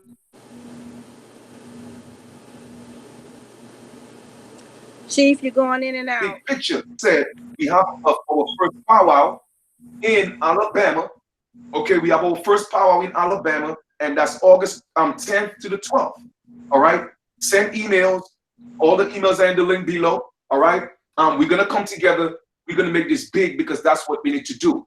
Also, what we are doing is all Aborigines. Okay, they have had Black Lives Matter. Okay, they have had all these different walks on Washington. There has never been an American Aborigine walk on Washington because we have to make our voice be heard. So next year we are planning that. The permits are actually in the works right now. Okay, where we're gonna have our first American Aborigine walk, and we're gonna come out and let the world know we know who we are and we are here to stay. Okay, so with that being said, I just wanted to air that out. Okay, now my sisters, let me ask you a question, right? There's always this illusion that our sisters or what's being taught, our sisters can't not get along. All right. And a lot of our sisters fall into that trap of it's a mental thing of telling them, oh, you know what? I can't stand that sister. I can't deal with our sisters. Like, Sister Aaliyah, like, what message would you give our sisters? I mean, not just on the platform, but sisters that are actually listening that's going to hear this video with the whole concept that we cannot get along and we should not learn to trust each other. What's your take on that? Please. I don't believe that's necessarily true. We can get along. I have 5 sisters. Matter of fact, I have 7 sisters now because I have 2 on my dad's side. Mhm. And we get along just fine. I mean, we have our days that we, don't get along. And, I know it can be hard, trying to get to know somebody that's new, and whatnot, another female. But when I see other females, other indigenous females or copper colored females, I always smile and I say hello or something like that or greet them. Let them know I'm not a threat. I come in peace. You know, just saying hello and greeting you and letting you know you're welcome. You're fine who you are. You know, and I'm not intimidated by you, and I don't want you to be intimidated by me. I'm trying to build that because I want to build that rapport. You know, to let that sister know or that person know that I'm not a threat. So don't worry about me. I'm one to build, and that's what I eject out there. I got project out there that kind of a vibe, you know, to let people know that I'm not a threat. Let's do this. Let's build together, but we got to get together and get along and do that. You know? All right. Thank you. I appreciate that. Sister Mohawk, let me ask you a question. What has been your experience with sisters? Do you approach sisters in the streets? And if you do, right, what type of feedback do you get? Do you get like a negative feedback, or sisters are always welcoming and trying to embrace? You know, what's your experience with that? And while you guys build on that, let me just get some water real quick. Go ahead, because like I said, the platform is yours. Go ahead. Well, I would say it all depends on like the environment or maybe like the surroundings. But I don't know. I would say I'm a people person, so I get along with people, and you know, I like to, you know, chat and talk to different people and get to know, get to know them, like, you know, personally and everything like that. So I would say it all depends on, you know, how you represent yourself and basically, you know, talk to that person. So yeah, I don't know if any of the other sisters want to say something. You on the Well, I right? get along fine with my sisters, and it's just some people is not going to click anyway. And that's just individual personalities that clashes. But for the most part, me and my sisters get along fine, and they receive the information pretty well. Unless they just negative people, and you can't convince them of anything. Yeah, that's true. I appreciate that. And you know, like Sister Jen was saying, it's all programming. You see what I'm saying? Because it seems like other ethnic groups and other women seem to be able to come together, all right, and work together. And which brings me to my next topic, right? What do you guys think? And I'll let Chief Warrior take that. What do you think about this whole feminist movement? Because sometimes I get a little baffled with that movement. And is it really conducive? Is it conducive to us as a community, as a people? How is that helping us? Like, what's your take on that, Chief Warrior? The whole feminist movement. Well, I don't deal with the feminist movement at no point because I'm just a woman and I don't try to be any place that I stay in my lane, in other words. But their movement is an agenda just like the LGBT, just like drugs, the war on drugs, just like war. All of that is an agenda, right? You know, and it's supposed all around about us, you know. So but I wanted to piggyback back onto the fact of why, you know, the sisters are like that. It's hormones. It's hormones. We all have different hormones at different times of the month. And, you know, some people emotions are different, you know, and they different ways. But when it comes to love, when it comes to real energy, when it comes to spirituality, if we sisters get together on the same way, we'll be some powerful beings, the same as the brothers. You know, I saw the brothers doing this thing down in the Louisiana Mardi Gras, and those brothers be really together. They be together in a spiritual way. And I say, wow, if our men, because now it's the women that got the tamarines and stuff, you know, it's like, but if the men could get the tamarine and they could get them drums and the women could feel that energy, I'm telling you, we'll have a connection with the Mother Earth and we'll be able to do a lot more things because we're not in rhythm. We on them high, we ain't on that 432. The earth ain't on 432. We need to put the earth back in the beat. Because we got so many environments, we got so much stuff on the earth that's depleting it, just depleting it. We got to give the earth back some love. Right, absolutely. I agree. Sister Aaliyah, what's your take on that? As far as, could you repeat that question again, or is it the same question? Yeah, it's the same question, yeah, that we spoke of, yeah. When I ask about, the sisters, in terms of, the whole the feminist movement, what's your take on that? Because it seems like a lot of our women are gravitating to that and thinking that it's actually something that's going to benefit us, because their whole mindset is, oh, I want to be independent, not realizing that, that may be a detriment to a certain extent. What's your take on that? Deception. Mm.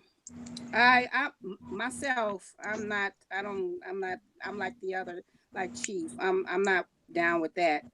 The feminist movement, I don't believe in that. I think that it's to separate, it's a separating thing that is used to divide and conquer our men and our women, our indigenous men and our indigenous women, to separate us, keep us separated.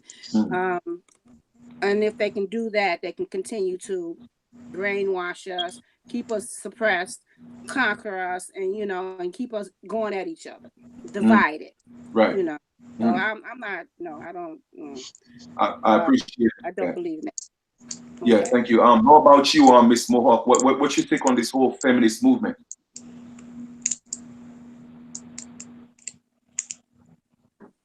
Okay, I think Miss Mohawk. Well, when she get back, she'll How about you, Sister Pam? What's your take on this? I'll come back to you, Miss Mohawk. Sister Pam. What's your take on this whole feminist movement? And do you think it's something that could help us or something that could hurt us? In the political world, I think it'll hurt us, because I think they're trying to copycat with the matriarch that we have as Aboriginals, and they're trying to mimic that, and it's not going to work, because those people don't have good intents toward us. They just looking like us, and most of them is our color. Wow. Right. Well, yeah, that's straight to the point. I appreciate that honesty. Yeah, you're right. Miss Mohawk, can you tell us, in terms of the feminist movement, do you think that's something that could actually help us build, or something that's going to push us back further? I think it's really detrimental to our community. I agree with the previous sister. It's more of a divide and conquer tactic. And, I just believe in order. I believe that, just my beliefs is the creator, man, woman, and then children, and everything has to be in order. And I think that it should just be done with, in that order. Right. I appreciate that. And, Sharon Gates said that, Caucasian women started that movement because their men never respected them, their women. Okay, so yes, that's true, but it's kind of like a two-part thing. All right. When they came here, they saw that the admiration and respect we had for our matriarchs. All right. And you're absolutely right, Sharon. Okay, but they saw the respect, and like Sister Pam was saying, they're trying to emulate, okay, the system, all right, or the respect that we had for our women. All right, because you're absolutely right, their men didn't respect them, but a lot of our sisters fell into the trap, wanting to be like them now, when they're not realizing that they were trying to be like y'all. You see what I'm saying? So our sisters have lost the whole concept of what it means, okay, to be a matriarch. You know what I'm saying? So with that being said, I want to talk about a couple of things here, but we're going to talk about a few things. But I want to take this to a point of, in terms of, let's go back to the children here for a second, because I want to focus on that. I'm going somewhere with this, right? A lot of now we cannot help, when a woman get pregnant. Yes, we could talk about, okay, you know what? Wear condoms. We could talk about, well, wait, and all these things. But the truth of the matter is, things happen and people have children, right? So I really want to push something in terms of, how can we, as indigenous people, why aren't we using more of these declarations to get community centers, okay?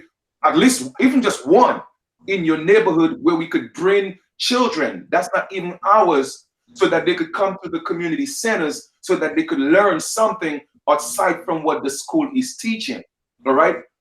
Why aren't we doing that?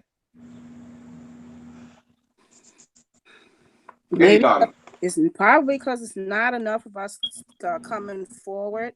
It's more of us coming forward, but not enough of us to come together to make something happen.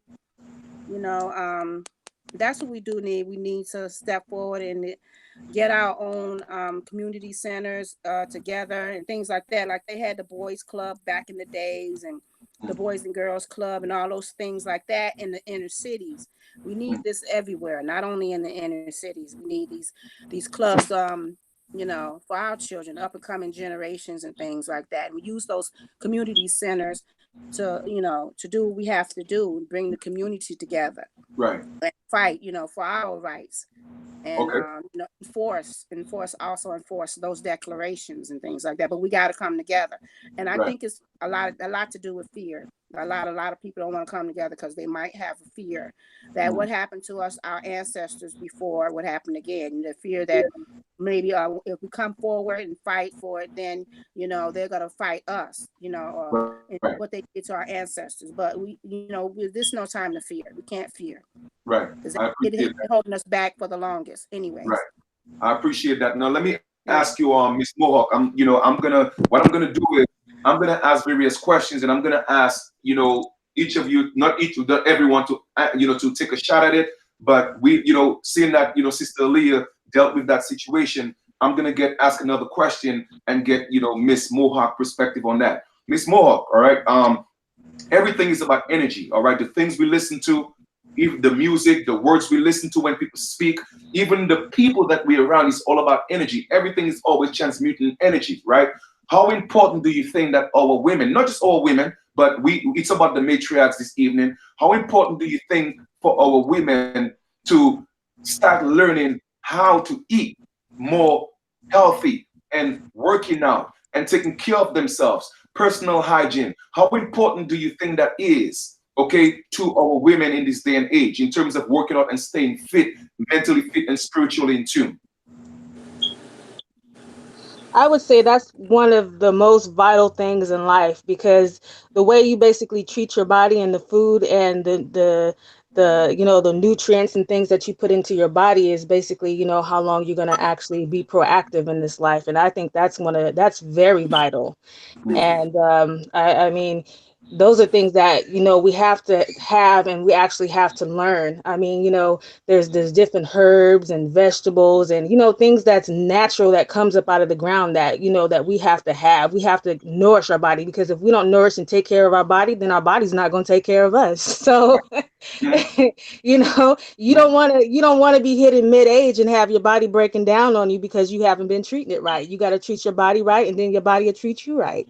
That's true. I agree. All right. And so this question here now is for Chief Warrior. Chief Warrior, I know that, this is not just a physical battle. Yes, we have to put in the physical work, but also I know that it's also a spiritual battle. All right. What do you, in terms of the spiritual aspect of things, all right, what message would you give to just pretty much not just the younger generation, but our people in general, in terms of fighting these demons on a spiritual level? Well, it is a spiritual battle. Indeed it is. I'm going through one now. Been going through a spiritual battle for about a good 2 months with my vehicle. Spiritual battles come in a lot of ways to hinder you from a lot of things. So when you're on a path, going somewhere, and you're going, a spiritual entity can intervene, and you have to be well assured yourself and stand on your ground in order to keep a smile and keep your head up and know that the universe got you. Right. And that's what I know, because everything that I've needed is the universe takes care of me without that I thought I needed. So when you just be in tune with yourself and in tune with the universe, but it took me time to get there. And I will say that to anybody. It takes time with yourself. You can't be steady trying to get in and out of relationships. And that's what happens with a lot of our sisters. They always trying to get in and out of relationship. They got to get another man to ease that pain. But you got to solve your own pain. You got to heal. You got to be a healed wound in order to go forth in your life. If your womb is steady being wounded and hit and beat up on, you ain't healing. You going from one pain to another pain, and you're not getting satisfied or sane. You are getting, totally insane and not getting no results. So spirituality is from the inside out.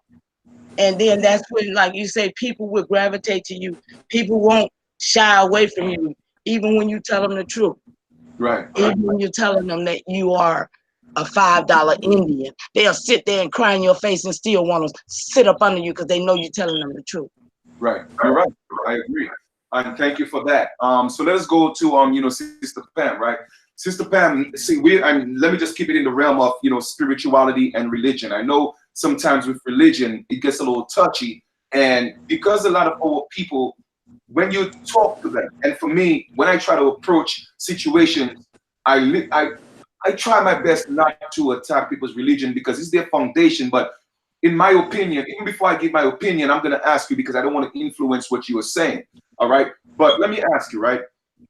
Do you think religion, all right, because we have churches on every corner, do you think religion is actually hurting our people or helping our people at this time? Sister Pam. It's hurting our people. It's keeping them in an illusion, because we are spiritual people, not religious, and our people it's done took on religion and not spirituality. That's where our people have gone off track with, because the religion and these denominations and joining all these different congregations is what has our people in deception.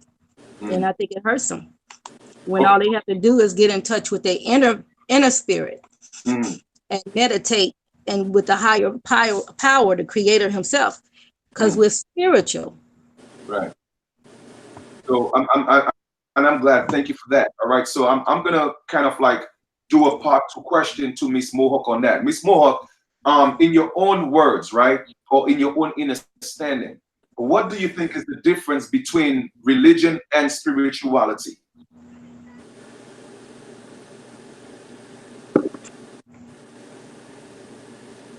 That's kind of a tough question. I would say spiritual is something that you kind of feel like deep down in your soul. It's just like your spirit. A religion is more of like a belief. So those are like two separate, different, I guess you can say, entities. I mean, a religion is just something that you believe, but your soul and your spirit is something different. That's just a part of your body. I don't really know how to actually explain it, but it's two totally different, separate things. Right. I get it, and sometimes it gets complicated, and we're gonna stay on that for a minute. Let me talk to our sister Leah real quick.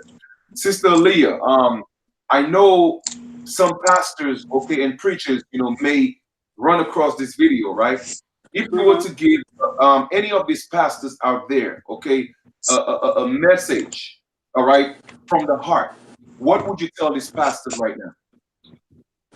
Stop lying to the people. I tell them in a heartbeat, stop lying to the people. You're misleading us, and you're doing it on purpose. You're doing it for money, for a monetary gain. You're lying to the people. You know the truth. Share that truth. Why are you not telling the truth? And I know that a lot of them are getting that 501(c) or whatever you call it, and they're being paid tax-free or going tax-free so that they don't have to tell the truth to the, they can't get political. They are very restricted and limited because of that. They're lying on purpose. They're lying in deception. They're deceiving the people. Religion has destroyed, literally destroyed the indigenous people. Right. I agree. Yeah. And so spirituality is something that I think that you are before you exist, you are spirit. And when you get there, you're still that spirit. You are a spiritual person or spiritual being having a journey in a physical body.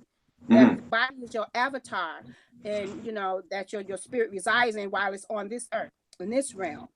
So that's the difference between spiritualism and it's something that is that just is. You are a spirit. You know, your spirit, I mean, you're born with that. You're just born that way, you know. Right. But you may not know that. If the religion step in, they're gonna teach you. A religion is taught. There's a set of rules and regulations and things that, you know, belief systems and everything that you have to follow in order to not, you know, get punished for a sin that, you know, what they call a sin or whatever, you know. So that's the difference between religion and it's a set of belief system. It's Okay. I appreciate that. Is life itself. Yeah, thank you for that. Thank you for that. Let me go to Chief Warrior. Chief, let me ask you a question, right? All right. So I know a lot of our people. All right. So there are people kind of like in purgatory right now. All right. One foot in religion. They starting to feel like something is wrong because they are catching the Aquarius bug, so to speak. You know, the age of Aquarius where we are coming into knowledge and everybody's asking questions. So what advice can you give anybody who is kind of like questioning religion, but they still, because they are afraid of what they told? Well, if you don't believe in, you're gonna go to hell. What advice do you have for those people that's kind of like in between and not sure whether to step in, to step out, or continue to stay in? First, I would tell them to do their genealogy, do their history. If they do their history, they'll find themselves, and they'll find that it had nothing to do with a blonde-haired, pale-skinned, blue-eyed devil. That's what I would tell them. Okay, well, that's pretty blunt. But what happened? What if somebody would say, okay, you know what? And I respect the honesty, but let me ask you, right? And I'm gonna stay with you, Chief. What if somebody would say, okay, you know what? All right. So now that I know he wasn't white, blue-eyed, etc., etc., now that I'm gonna say, okay, you know what? I'm gonna still pray to Jesus because I'm gonna think he's black, so-called black. What do you have to say to that? Well, I'll give them my testimony. Okay, please. I'll tell them that I once was an evangelist for 15 years, and I did believe what they believed.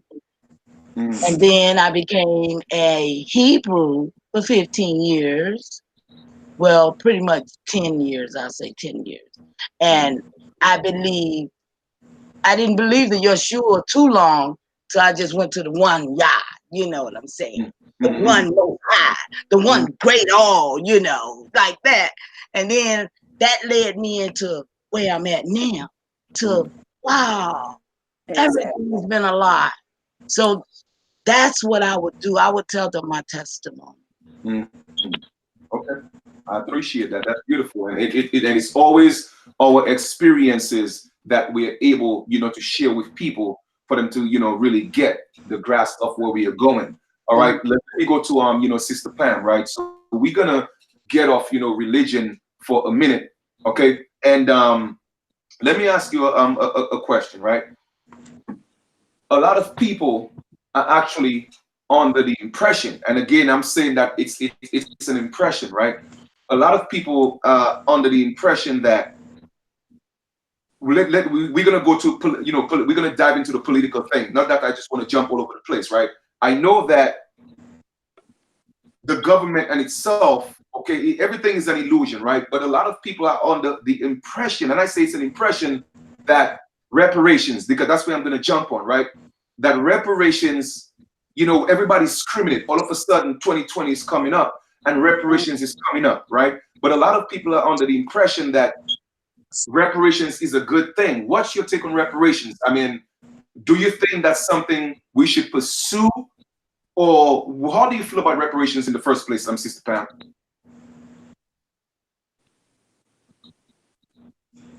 I believe reparation was put out there to divide, and they have this ideal of these titles. They live under a Black, Indian, American, all these different titles, and we're still the same people. And it divides us. And if you offer somebody some money or reparations, they're going to lean toward that instead of the long haul with the truth that will be a bigger reward in the end. If they would only knew who they were, they would have that patience and have that fight in them to do what's right. But see, most of our people are thinking they don't, all their life they've been Africans. and they're gonna go for the reparation because they feel it's time, Mm. not knowing that that's the grand finale of the that they have fed to our people. Right, I feel you. I feel you. Sister Leah, what's your take on the whole reparations thing? Well, I'm for one. I'm the leader of reparations. American descendants of slaves. I won't say African descendants of slaves. American descendants of slaves. Mm. But it's not only slavery that they had our ancestors in. They forced them. They were indentured servants that weren't paid like they should have been. They were also prisoners of war. So it's not just slavery. Right.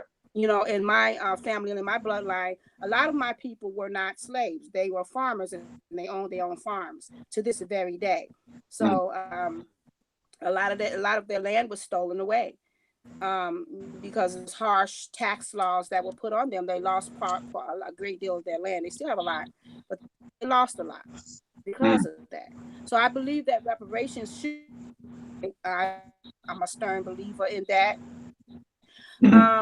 I do believe just that, I think it's that you have to prove that you are an indigenous, first of all, because it's not for everybody. It's just for, for the indigenous or the American descendants of slaves or POWs or, descendants of indentured servants, as our ancestors were. And that this also that, the copper colored people, I'll just say that, copper colored people. But a lot of people, like the sister said, they don't know that they're who they are. They believe that they are African American. And the thing about that, if you say that, because they always have a trick to something, an agenda. If you say that you're African American, in order to get these reparations, you have to be very careful, because if you say that you're an African American, they can see you as an immigrant and deport you.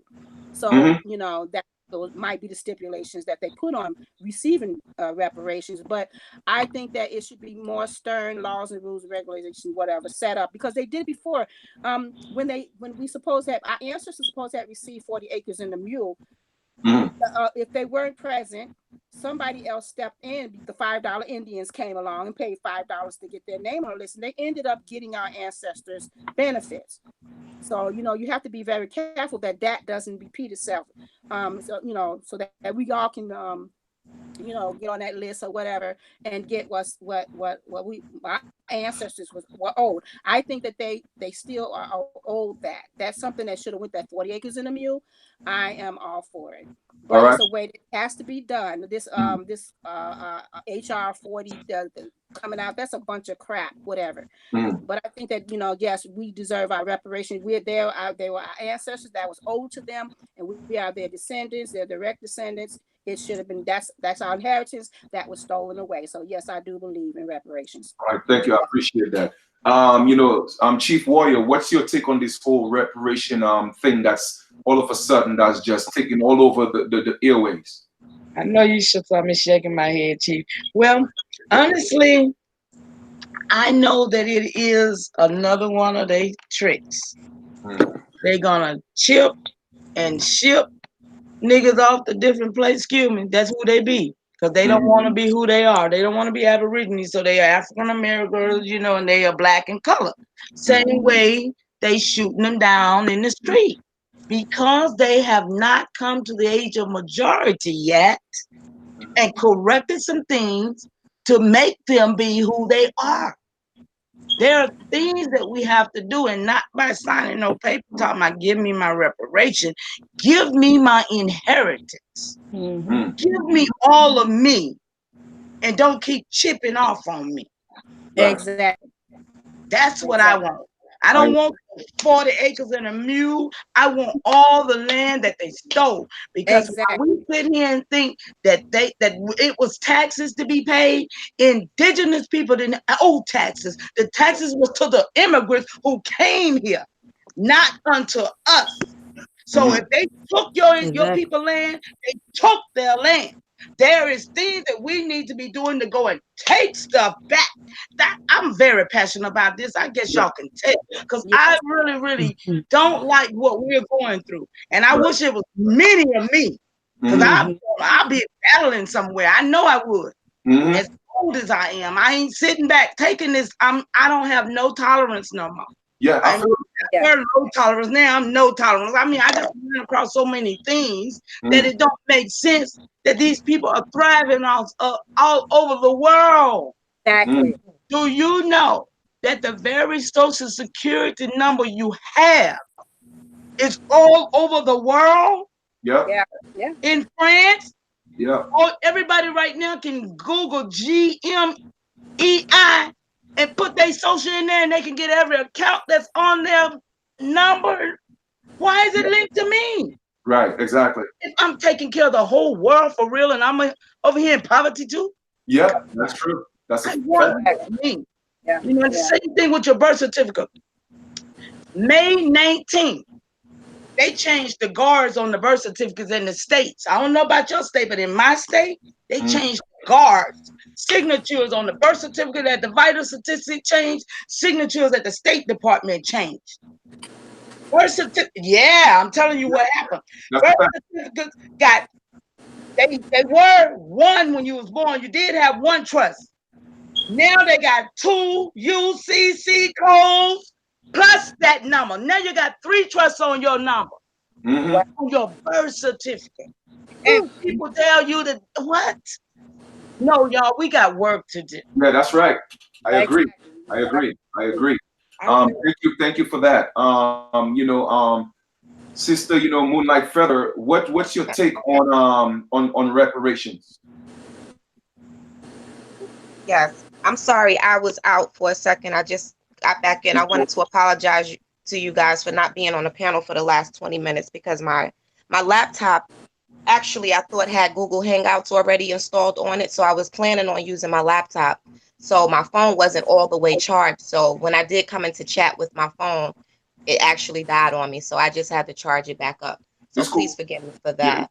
Yeah. Okay. Yeah, reparations is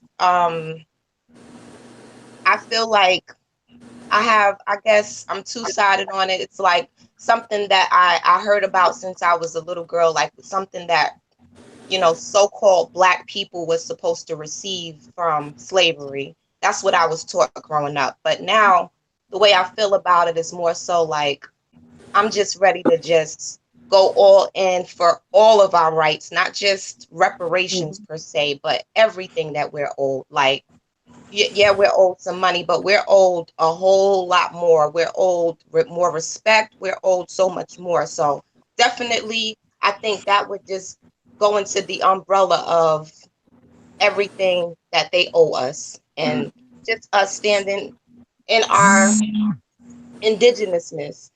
I think we'll receive everything that we're due, basically.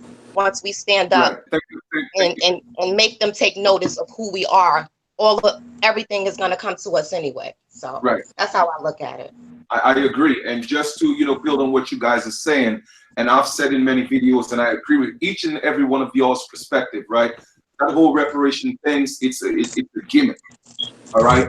It's a gimmick, to, once again, just to reiterate what y'all said, that they're going to put you in a status, okay, of being an immigrant once you take that check. You have to sign a non-disclosure agreement saying that you're an African, you offer a descent of African slaves, so therefore now you got paid, well, get the hell out and go home. Okay, so our people have to be very mindful of that trick, because anytime a lot of our people hear money, they hear fiat currency, what they do? They're always ready to sell themselves out. You know what I mean? So we have to realize that pretty soon they're literally gonna get rid of this fiat currency, because across, even in New York, New Jersey, up east, I don't know about nowhere else, but they stop using a lot of these currencies at the toll booths. It's either they use an easy pass, or what they do is they mail the receipt to your home and you can pay for the easy passes. They're not using any money anymore. A lot of our people are sleeping, not realizing that they're about to get rid of these dollar bills. And when they get rid of it, for all of y'all who like to ball and turn up, I wonder what you're gonna do. So, excuse me, we all, when they said that we was gonna be chipped, we all have been chipped. Think about it. Who walking around with a card with a chip in it? Right, exactly. All of us. We've been chipped, y'all. They slid it in on us. That's great. Some of us got two. Yeah. Some people got 4. You're right. That is true. And that's how they do these things, and they slip these things in so on the DL, and people don't realize, because a lot of people are looking for the chip, in the back of their necks or in their arms. No, they gave it to you, your credit card and your debit cards. Yep. Exactly. So you're absolutely right. Now let me ask you, Sister Leah, and I already know the answer, but once again, I don't want to influence what you're going to say. I know a lot of people are really caught up on trying to be like the Joneses and want to be in all these cities. But how important do you think it is for our people to start going back to the land and creating these small communities that we used to have before, and we started thriving? Okay, how important do you think that is? That is of the utmost important, and I emphasize that utmost importance. We need our land back.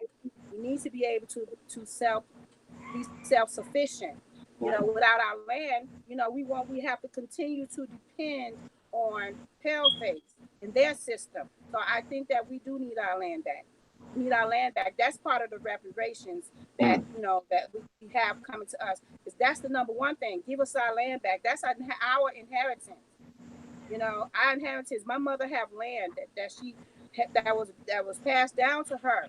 And we are yet to see that land because it was taken away.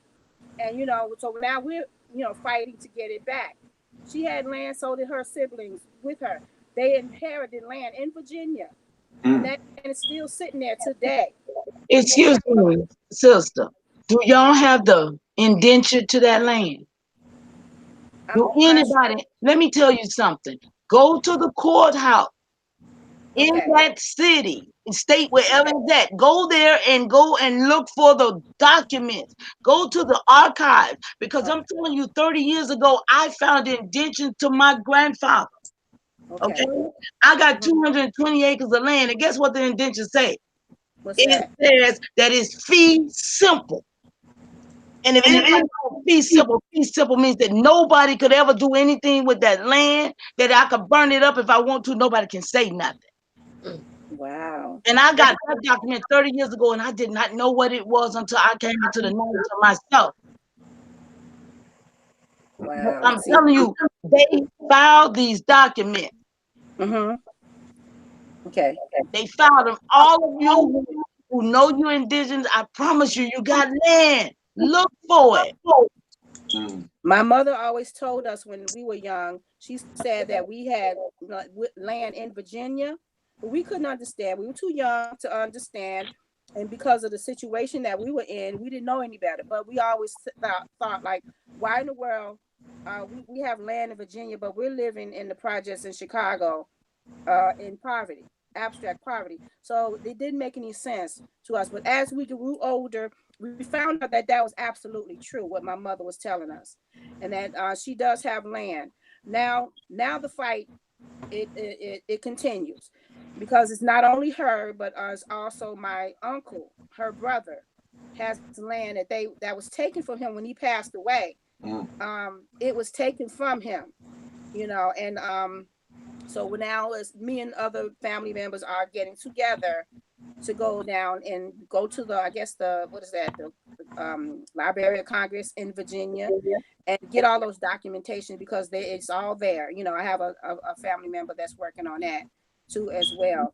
So it is in the work. So I think, but as far as land and reparations, I think that's of the utmost importance. That land is everything, and everything that comes with that land. If we would get our land back and not have to pay any taxes, because according to the treaties, we don't supposed to be able have to pay any taxes. It's tax free. But whoever's on our land at this point in time, when we do reclaim that land back, whatever's on that land comes with that land, comes back to us, and they have to pay us rent. No, they have to pay us taxes. Right.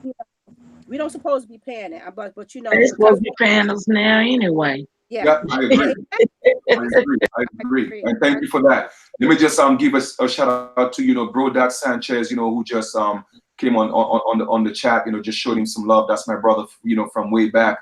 We used to Brother Sanchez. Yeah, Brother Sanchez. Yes, just want to acknowledge him. All right. So let us proceed, right? So let us go to Sister Pam, right? I know, and I've experienced it personally, right? These people have a lot of gatekeepers, and what they are doing is the gatekeepers, literally, they are people who look like us. Like, you know what I'm saying? What they are doing is this, all right? Even the court officers, the judges, the prosecutors, they are people who look like us. So this question is for you, Sister Pam, right? What do you think in your opinion? Okay, you don't have to have the perfect answer, but what do you think as a people that we always being shut down in these courts? You know, we go file our documents, they don't want to file it, they stop our sisters in the streets, they want to abuse them. What do you think is going to take, and what can we do as a people, all right, to make sure that these judges and these courts and these prosecutors lay off our backs? What approach do you think as a collective, you know, we could take? Well, excuse me. We're going to have to educate ourselves on a lot of this stuff until we get completely out of the system they have set up on how to combat the traps that they have set. So the way I know right now, because they do deny us. I was denied when I went to Arkansas to authenticate my birth certificate to make corrections, and the lady at Vital Statistic denied me that right, and there was something that they made a mistake on. Mm. And so these people playing games with us either way, and if we going by their laws, which there is no laws, right? It's a joke. So until we as a whole just realize who we are and come out of this political system all together, or we're gonna have to dance to their tunes and play like we know they going abiding by their laws. Right, right. But I don't feel it's like playing games. They're not laws, they are the color of laws. Exactly. Yes. Therefore, they are erroneously and false. Mm-hmm. Exactly. Therefore, we should be counting them up for fraud every day. Every time they come near us and breathe at us, we ought to say fraud. We need to make some documents, y'all. Yeah. We need to start writing letters. We need to make documents. All of these graphic designers and stuff, we need to put letters out on everything they done did to us. Every genocide they done did to you. Y'all know why I'm bald headed right now? I'm bald headed because of genocide. A product, African pride, hair, body butter. Took out my locks. My locks was down my back. And they just started just breaking off, getting real soft and just soft. And I was like, what is this? I thought my hair was too heavy. The chemicals, guess what they had in there, y'all? Coumadin, rat poison. Wow. It's still on the shelf right now today, y'all. What we gonna do? Yes, I right. got my letter into them, but guess what? It was 66 sisters that had complaints about this company. When I went to look at the reviews, 66 sisters, sickness, boils. I mean, all kind of stuff happening to their head. Yeah. Because of these chemicals. That's genocide, y'all. Genocide. And it's no limitation on genocide. Yes, it is. There's no limitation.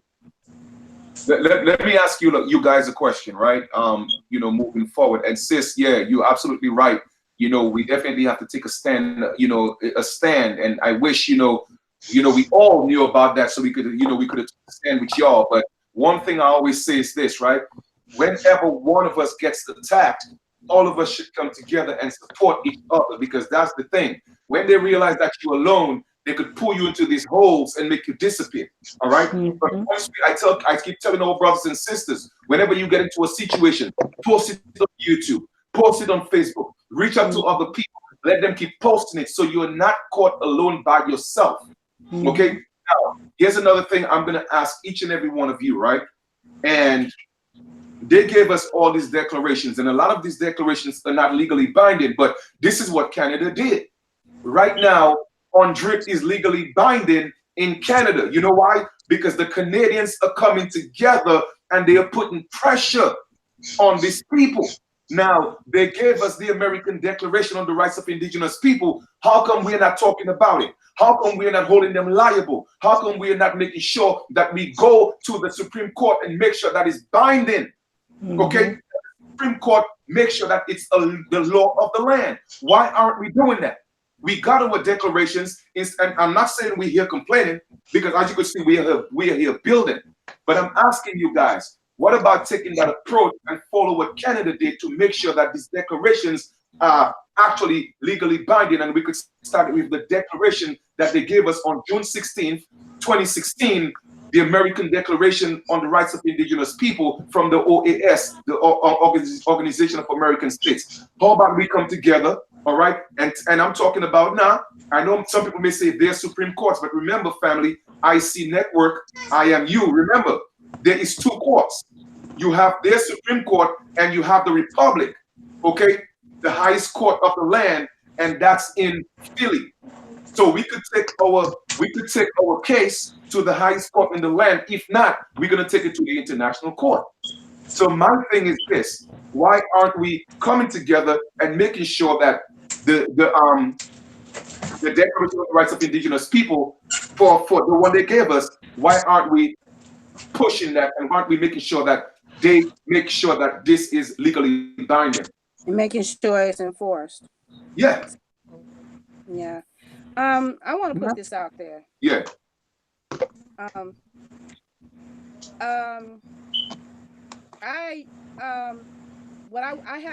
think I have a lot to offer, and just to get started on this thing, because I am so serious.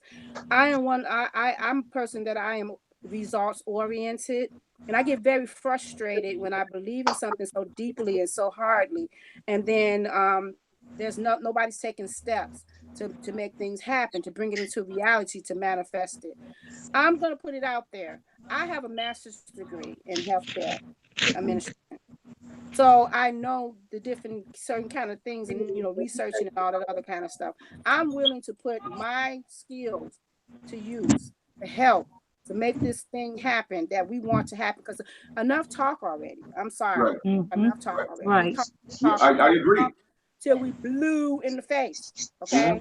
It's time for action. There's no ifs and buts about it. It's time for action now. Okay, so we put myself out there to help get this thing. I could do a lot of writing. That's all I did when I was in postgraduate school. I wrote and I wrote and I wrote and I wrote and I wrote. And that's all I did.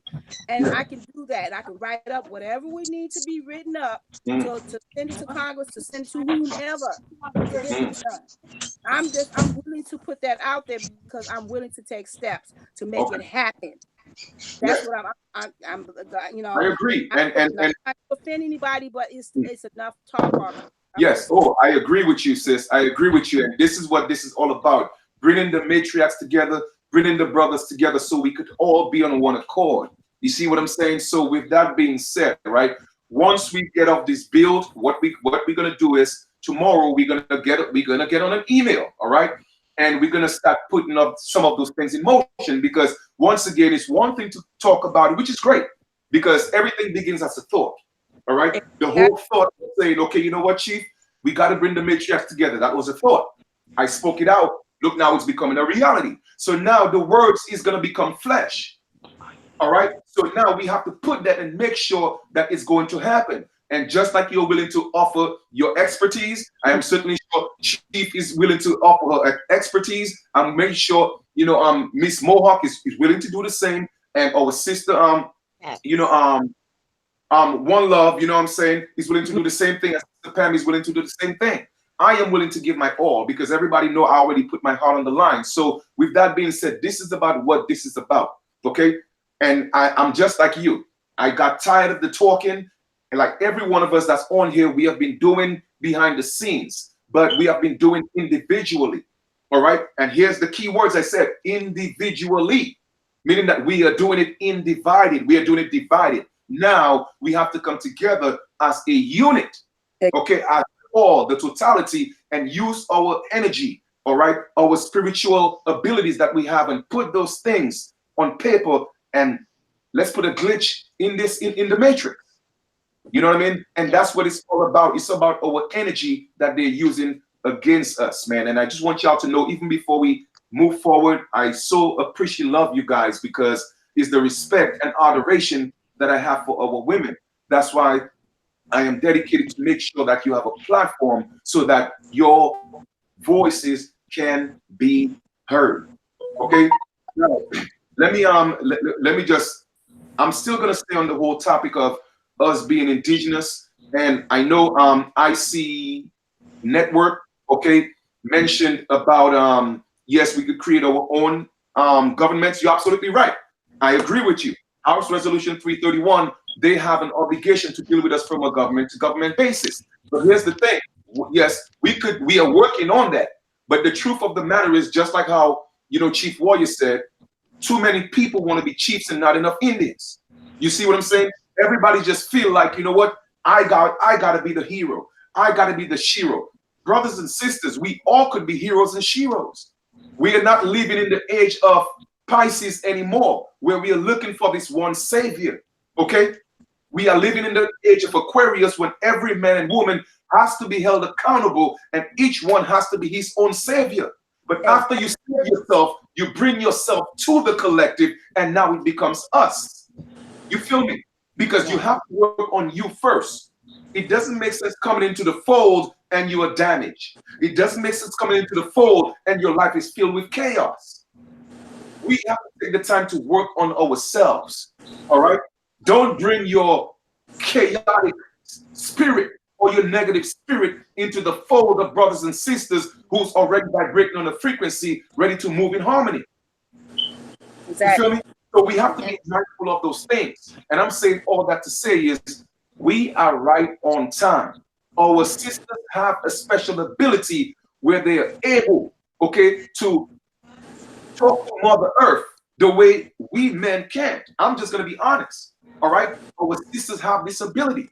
So I'm encouraging our sisters to get into themselves.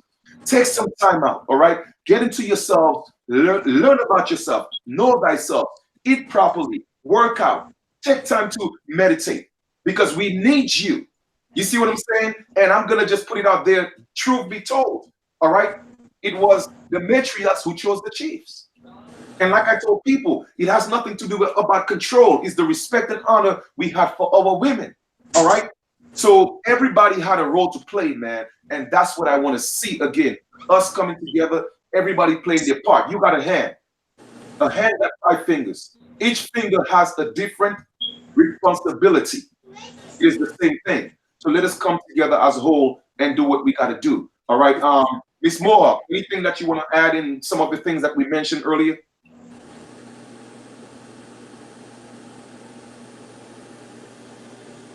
I know Miss Mohawk is in and out with us because, you know, Hey, she's. Chief, can I add Yeah. on to one thing you was just talking about as far as the energy is concerned? Yes. I don't please. know if you touched on it while I was out of the chat for a few moments, but I realized that you did a remix to the Lord's Prayer. I think it was on the 4th of July. Mm. And I would say a day later, there was a 6.5 magnitude earthquake in California. Mm. And the day after that, there was a 7 point something magnitude earthquake in California. Mm. So I don't know if it had anything to do with the energy and us, you know, just getting mad and getting furious at the situation for once. But, you know, Yeah. I think that had a lot to do with it, in Oh, my opinion.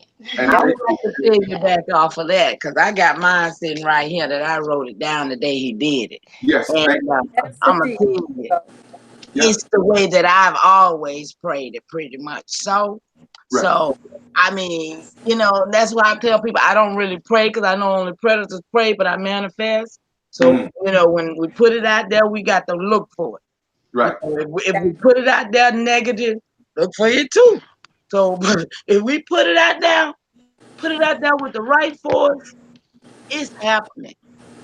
That's why right now what you put in the atmosphere, Chief, Yeah. you didn't already know. But Yeah. I ended my matriarch call last Tuesday. Last Tuesday, I had 25 matriarchs on the call with me, and I ended it. Pretty much, and they said I was finna start a nothing, and then here come you say, well, you was gonna do this. I said, I'm gonna be there. Yes, absolutely, and I appreciate that. And our sister, lovely. Thank you for acknowledging that, because it was something that came to me in the spirit, right? I was never a big fan of saying the Lord's Prayer ever since the age of 5. I'm just gonna be honest. They was teaching it to me, but I never gravitated to it.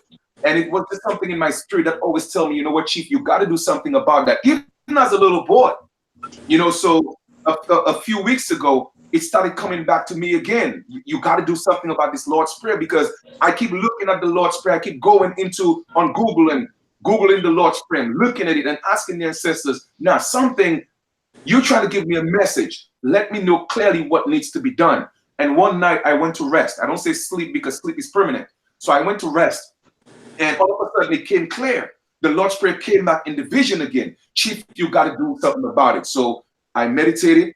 Okay, I'm gonna use that word prayer very lightly. All right, I prayed to my ancestors and I say, okay, you know what? I want y'all to guide me. Take the pen and let me write down what you need to write down, because they told me, and it's something that we have said, right? That they teach us in the Lord's Prayer that to forgive everybody who trespass against us.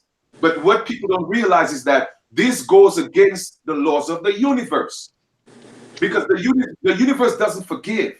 Everything is about your intentions, your intent.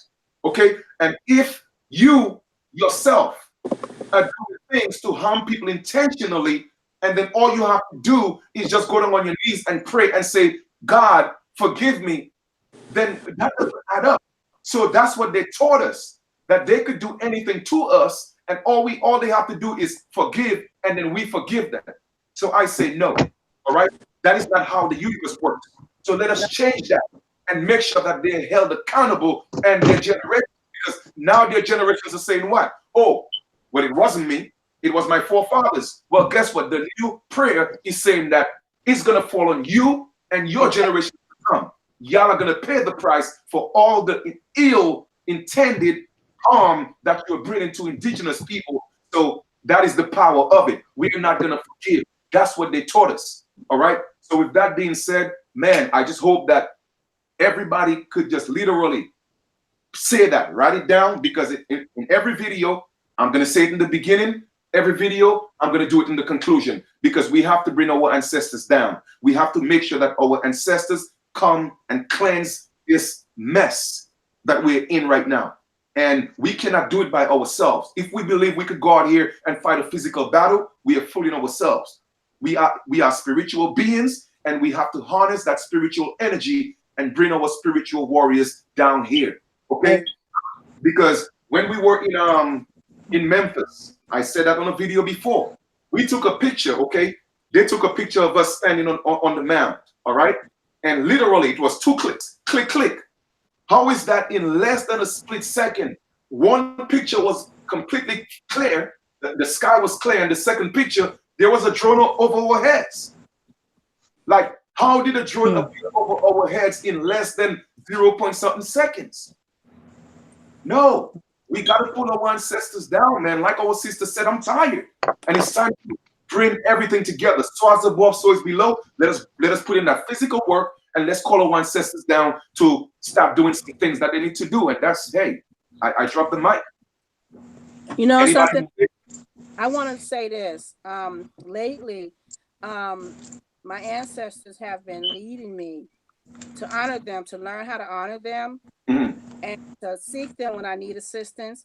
I'll say I'm a highly spiritual person. I always been since I could remember. Since I was 2 or 3 years old. I can remember back when I was in Pampers, okay, put it like that, when I was still in diapers.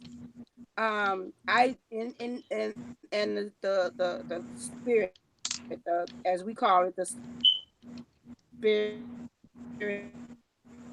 come things, you know, spiritual things and spiritual assignments and everything. And I'm still learning who I am and what am I supposed to be doing.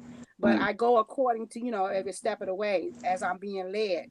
But now it's the ancestors that they put that warrior spirit in me, and it's always been there. And I'm a fighter. I always been a survivor, a fighter. You know, but I'm learning how to bring people together so that we can fight for one common cause. And that way we can get things done. But I know that my ancestors are calling me. They have always been. They come to me in dreams. I just had a special dream that I had today, you know, this morning, that I had a special dream, and I'm still seeking them what did it mean. But they come to me in dreams. I have that gift of dreams. And they show me things to come in dreams. And I tell you, in a split second, as soon as I wake up, 90% of my dreams come to pass.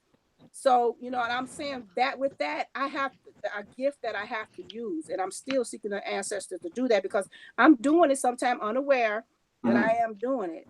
You know, that's the thing. We need to go to our ancestors, to the Most High God, and to our ancestors to let us know what we need to do to bring together. You know, my ancestors are telling me, you got that gift. It's time for you to use it. Don't let it go to waste. You have a gift, use it.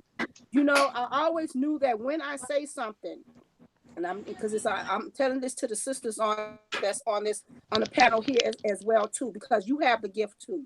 You have that gift of talking, the speaking. Call it forth. When you call it forth, it will come to pass.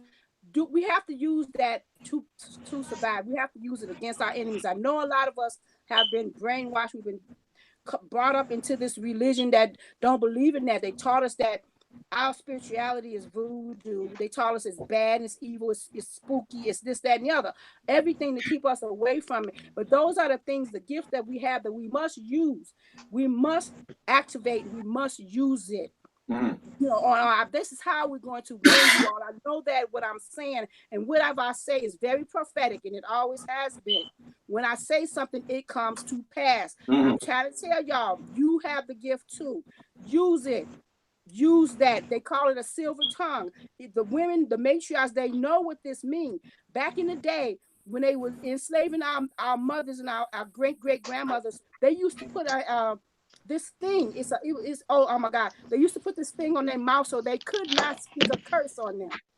I don't know how many of you all know this, but they did this because we were so powerful that they had to put this bridle thing that had like real sharp blades on it, and if we moved our tongue, they put it on our face, and it was enlarged, and it was in our mouth, and if we moved our tongue, we got cut. I don't know.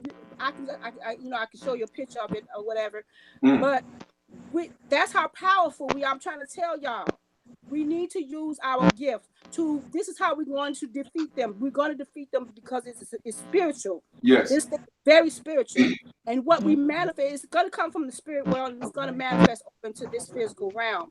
But we have to speak it forth. We have to call it forth. And I'm telling you, because the spirit is moving me to tell you all this.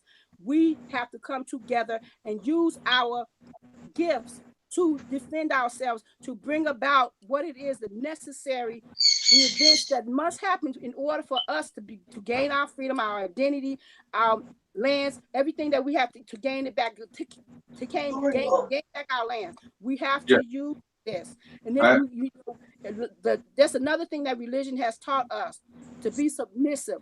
You know, they taught us to love them and accept anything that they did to us. We had to accept it and forgive it. Those days are long gone. They are long gone. My ancestors come to me in my dreams all the time. And I told y'all this before. They come to me and they show me things to come. You know what? There's a scripture in the Bible, and I know that a lot of people are not religious and everything, but there's a scripture that said, "Command ye me, and I will answer thee and show you thee great and mighty things that thou knowest not." What that means is, you talk to your ancestors, you talk to your Creator, let them know. Tell me what's going to happen. Show me, what do I need to do? How can I use my gift to help my people to rise up, to ascend, to rise up and to be where they're supposed to be? Right. You know, it's time. There's a great awakening happening right now. And every time I said something, it actually happened. Long before this awakening became like evident, I was talking about how the black man, the black woman is going to rise. Don't try to rush. Many years ago, they're going to rise up again. Okay, well, I'm almost ready. Relax. Okay, all right. Listen, if you guys are having noise in your background, mute yourself, please, because I want to have respect for the people who have the platform. All right. So, sis, I appreciate and respect that. Okay. All right. Now, here's something, right? I'm going to share with you guys. Some of you guys may know or may not know. Okay. The colonizers, okay, and they're using the Native Americans to do this. All right. every single week, or at least 3 or 4, at least two, at least twice a week. What they're doing is they are doing rituals to make sure that the Aborigines don't wake up. How many people need that? Yes, and that is so true. That is so true, Chief. And this is why I'm telling you, you know, I'm a very shy person by nature, and I don't like to speak in public or anything else. But the Most High came to me and told me it's time for you to wake up. It's time for, I'm already woke, but it's time for you to use your gifts to wake others up. Yeah. You know, you have to trust me. He told me that I have to trust him. I have to trust my ancestors. They're gonna lead me and guide me, but I must. Now I have to speak it out. No matter how shy I am, just like Moses, as you know, the biblical character, he had a stuttering, you know, something with his tongue or whatever, and he couldn't speak. But he was also the chosen one. It didn't matter that he couldn't speak right. He took another person, his brother Aaron, and brought them together, and they got done what needed to be done. I have, but I don't like to be in public. That's my thing. Like, and it's all good, sis. And it's all good. I'm telling. But what I'm trying to say is I have a gift and I want to use that, but I want to bring my people together to support me, and I can support them, because we need to put it out there. Stop these people cold in their tracks. We have the gift. It's inside of us. It's already waiting to be activated. You must speak it out. You got to speak it out. And then when you speak it out, it comes to pass.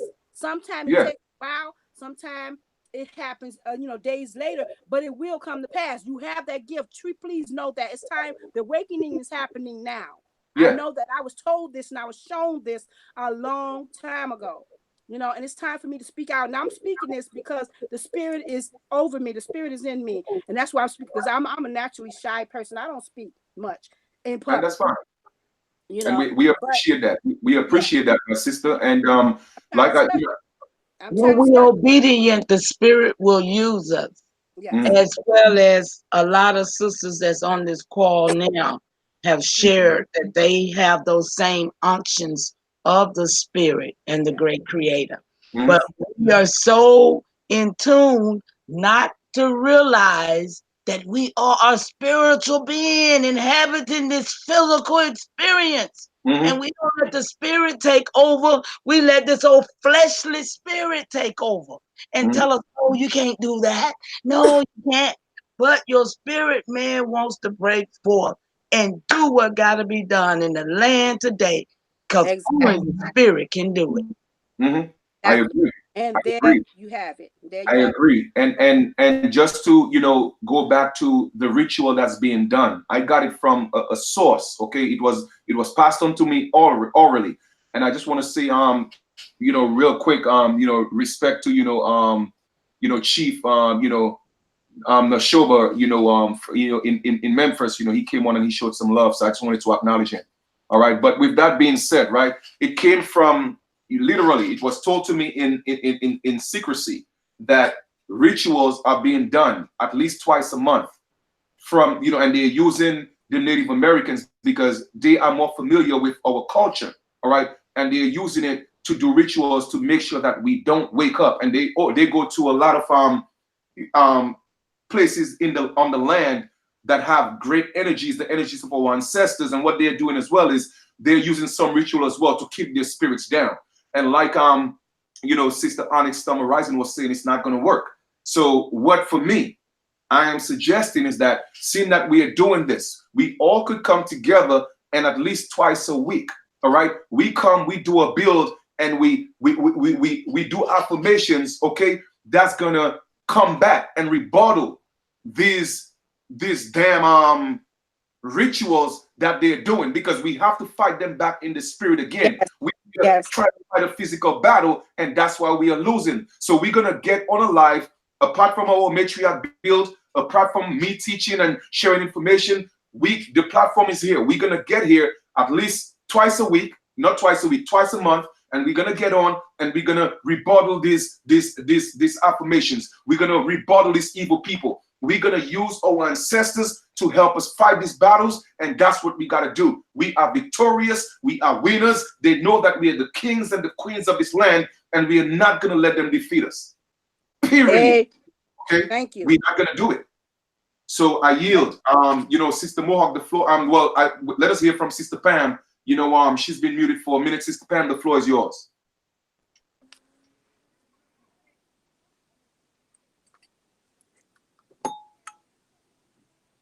Sister Pam, the floor is yours. Can you hear me? Can you hear me now? Yes, we can. I'm sorry. I had muted it because they got loud over here. Thank you. The favor is in our hand anyway, because the Creator knows our vibrations, and He knows our cries. He knows our voices. And so no matter what the natives are doing, they don't have that spiritual connection that we have. We have a connection that is born into our loins. And if we get on one accord, and like you're saying, and cry loud on one accord, we'll move a mountain. Exactly. I agree. And also, though, with that being said, Sister Pam, yes, you know what? We have really got to not only cry out, we've got to repent. Yes. I mean, a lot of us have got to really just talk to the great mother, our spiritual parents, and really just bow down and become a child again. And just go ahead and just tell the truth. We have messed up. And we want to come home. We don't want to keep being these people that these people make us out to be. exactly. And that's when things will really change. When we give up our foolish pride and give the Creator back Right. the honor that so deserved. Exactly. And I just want to just share that part, because without that, we can fight all we want to. Because in Psalms 83, it says the nations, all of them has conspired. Not just the native, not just those Caucasians that go do that Baphomet worship, but we got all kinds of demonic forces against us, because our force is not with us, because of us. But we are, see, it is so close and near to us. All we got to do is say it, and it's there. And we know that. We know that. So that's, and then these people move us out of our places every 20 years. They gentrify us because they know our energy is there. That's another thing. They occupy where they know, like you just said. They go to where they know our energies are. And they gentrify us and move us somewhere else.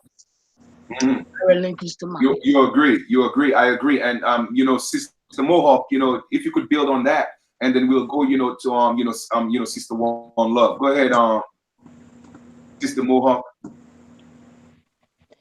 Yes, I agree. We got to all basically come together. We just can't do this, individually. We all just got to be as one and fight this battle together, Right. That's all I basically can say. We can't do this individually. We got to, stand up all together and, fight this battle together and do it spiritually. And, that's right.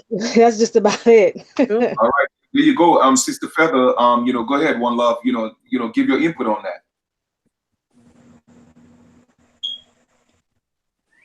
Okay, I think One Love is probably stepped out a little bit, but it's all good. But I agree, I'm saying that's what we have to do. Chief, Let us can you hear me? Yes, go ahead. Give your sorry input on about that. It's all right, go ahead. Yeah, I think one thing we have to start doing is realize that everybody isn't going to everybody that's brown or that looks like us isn't going to be on our accord, and I think, sometimes I try to, talk to people or kind of force the issue or try to, tell them they're not Black, and then they still want to be African or Black. And, it kind of upsets me sometimes. And I think I have to stop getting so emotional about that and just realize that the people that I'm meant to build with, I'm building with right now. And, I would love for us to continue to do what we're doing right now. And, if more people, join us, that's great. But, the ones that don't get it, I'm just going to, just allow the Most High to deal with them, or, to put the message in their hearts the way that the Most High chooses to do so. But for Right. now, I just love the fact that we're doing what we're doing right now. All right, no doubt. I appreciate that. I appreciate that. So with that being said, what we're about to do now, we could conclude, but before we conclude, I want to give everybody, I'm saying the talking stick, so that everybody could just say something in conclusion. And once everybody have done that, then we'll say a closing affirmation, or in lack of a better word, a prayer. So Sister Aaliyah, if you don't mind, in conclusion, I know we spoke about a lot of things, but just in closing, just say some words to the platform and to our sisters that's on the bill right now. Well, I just want us to come together. I want to build with you all.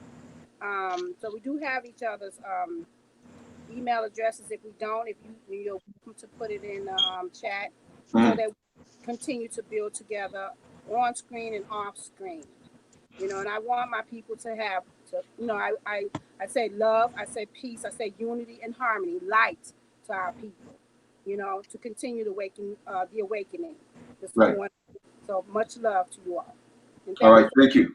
I appreciate that. And what I'm gonna do again is this: I'm going to, once this bill is over, I'm gonna form a group for that the sisters could just build, and we'll come together. All right. Also, we'll of course we're gonna have the matriarchs do what they gotta do, and then we'll have the brothers do what they gotta do, and we'll all put our heads together so that we could meet at the wrong table. You know what I'm saying? But I definitely think it's imperative that the sisters have a platform where they're able to build and unite and feel like they're sisters again. So this is the beginning of a great thing. And I just hope well, I know on my part I'll be committed to doing it every Sunday. You know what I mean? And you guys have the platform. Like I said, even if sometimes I won't be able to make it, I'm gonna make sure that either one of you sisters are able to get the password so y'all could do the live. I'm committed to that. So know that this platform is yours. All right, and nobody's gonna take that away from you. All right. So in closing, not closing, but in conclusion, my sister Chief, some words to the sisters and to the people that's listening right now. I just want to tell everybody that to be careful with going to medical doctors, first of all, because we did hit on the health a little bit. And I just want to share that as of February, I don't take any medication. I was on 3 pain regimens, 3 blood pressure pills. And I took myself off of those people medication. And I tell you today, I feel good. I feel strong. And I just want everybody to know that we don't need these people for anything. All we need is each other. We need to really, really realize that we are the lineage. We are the broken lineage that they tried to separate us and separate blood from blood. Now I know what it means when it says blood is thicker than water, because they separated us. They put so much in between us, the waters. But now we're coming back together by the Spirit of the Most High. And I know that we are coming whole. We're coming wholeness, love, and light. Indeed. I got that from you. And I've been saying it ever since, Chief. Yes. I get, I pick up things from you, and I don't mind telling nobody. That came from Chief right there. So I appreciate all of you. I put my email in the back chat. I put my email in the chat with the sisters and brothers online. I love you all. You that know me, y'all know I'm transparent and I'm passionate about this work. I'm passionate about this work. And I'm about it. So y'all contact me anytime you get a feeling in the middle of the night. You got an idea, let's work it. Let's work it. Let's work it. That's what I'm talking about. I'm here. All right. Okay. Let us go to our sister, Miss Mohawk. Just in a few words, go ahead and just give us something in conclusion. I would just like to say thank you, Chief Kalinago, for having us all on here for this build. It was a pleasure building with all the empresses on here tonight. It was nice to, get to know the empresses that's in the community. And I'm looking forward to, working with all the empresses on here as well. And building a future for us all. And once again, I'd like to say thank you. And it was a pleasure. Absolutely welcome. And this is not the last. So we're gonna be every Sunday. We're gonna be doing this. Sister, lovely. Go ahead. Say a few things, and also give them your channel so that they're able to subscribe and show you some support. All right. Go ahead. Okay, cool. I want to thank you first of all for inviting me to this beautiful, beautiful chat and build with these matriarchs. And yeah, I am in the process of releasing an album really, really soon. I thought that it would have been ready probably a few months ago, but I'm a perfectionist. So I want it to be great. And there's certain things that I have to kind of change because, I'm coming into being indigenous now. I'm no longer a Black girl. So I feel like when I first started making music, I was in a different mind frame then. So now, things are changing and it's beautiful. And I'm happy to see the change in myself and, the people around me as well.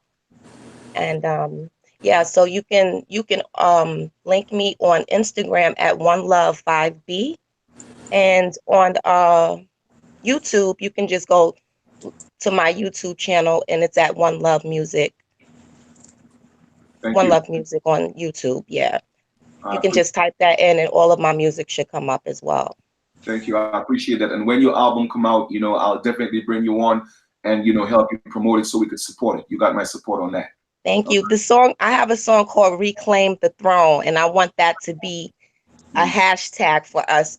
That's definitely, our logo, and what we're definitely aiming for is to reclaim the throne. So let that be known out there. I know that. What we're gonna do is we're gonna get it on, and we're gonna let it play on the platform before it builds, so that the fam could hear it. And like I said, we got you. Thank you so much. I appreciate that. Thank you. Excuse me, One Love. I didn't mean to cut you, baby. I love you. Sure. I just wanted to put a shout out to Miss Mohawk in the building. She ain't gonna say it, but we gonna say it. Original wear. Thank you, sis. Miss my sister Mohawk. You do have some before I go to our sister Pam. Tell us about some I know you have some products. Tell us where we could find some of that, and that we're able to support you as well. Yes, the website is originaltribalwear.com. I have women's headbands that I make by hand. Also, I have t-shirts. Actually, I have the new Khalifa t-shirts that's out, basically telling and explaining like our history. And also, I have men's shirts, which is the men's shirt is actually called Originally from the Soil. So it's basically telling, basically our history here in the Americas. So yeah, if anybody can, just go ahead and check out the webpage and basically support. And it's basically representing our culture. So go ahead, check it out, see what you like, and that's it. Thank you. I appreciate that. Sister Leah, do you have anything that I know I'm gonna come back to you, because I know everybody get a chance to say if they have any services or anything that they are promoting at the time. Anything you're promoting that we need to make mention of, a product or anything? Not yet. Not yet. It's in the works, though. Okay. It's in the works. Okay, beautiful. Well, I just want to say I do make jewelry as well, and I sew. So if anybody know how we can get together and start doing our garments, making our sister garments or brothers, just we need to make our own wear. Absolutely. And I also make jewelry. I make jewelry with a purpose. I don't have a website. I just give it away, but I'm gonna make me a site, and I just want you to know I'm here. Y'all need anything? Peace and love. And then whenever that site come up, sister, you're always welcome to promote it on the channel. So I got you. Okay. All right. Thank you. No doubt. Let us go to our sister Pam. Anything you want to say in conclusion? That to the sisters and to our family that's viewing this right now. I just want to say much respect to all the matriarchs on here. I really enjoyed you all, and some of you I've seen on other panels. Chief I've seen you on Tribe Up before, and you are a powerhouse. I've seen the one where you went to the city council, and you really had me fired up. And I just want to say we need to do this more often. And as we do pray, we should include in our prayers to ask for forgiveness for our forefathers and our foreparents, our ancestors. Right, right. And that's We a don't beautiful stumble thing. and make repeated mistakes. Right. Exactly. I appreciate that. I appreciate that. And, you know, I just want to say to each and every one of you guys, first, let me just talk to, well, not the matriarchs. Let me talk to the viewing audience right now. I want to thank you guys so much, okay, for being part of this great build this evening. You know, I mean, so many of y'all that I could give a shout out to, but, you know, I just want to say thank you to each and every one of you for just being a part of this build, because this is what we have to continue to do. All right. Let the world see us as who we are and not who they paint us to be. All right. We are not savages. We are not beasts. Okay. They learned everything from us, but they're not giving us the credit because they want to paint us as these devils to the world. When the truth of the matter is they're the ones that's the devils destroying us and killing us in our own home.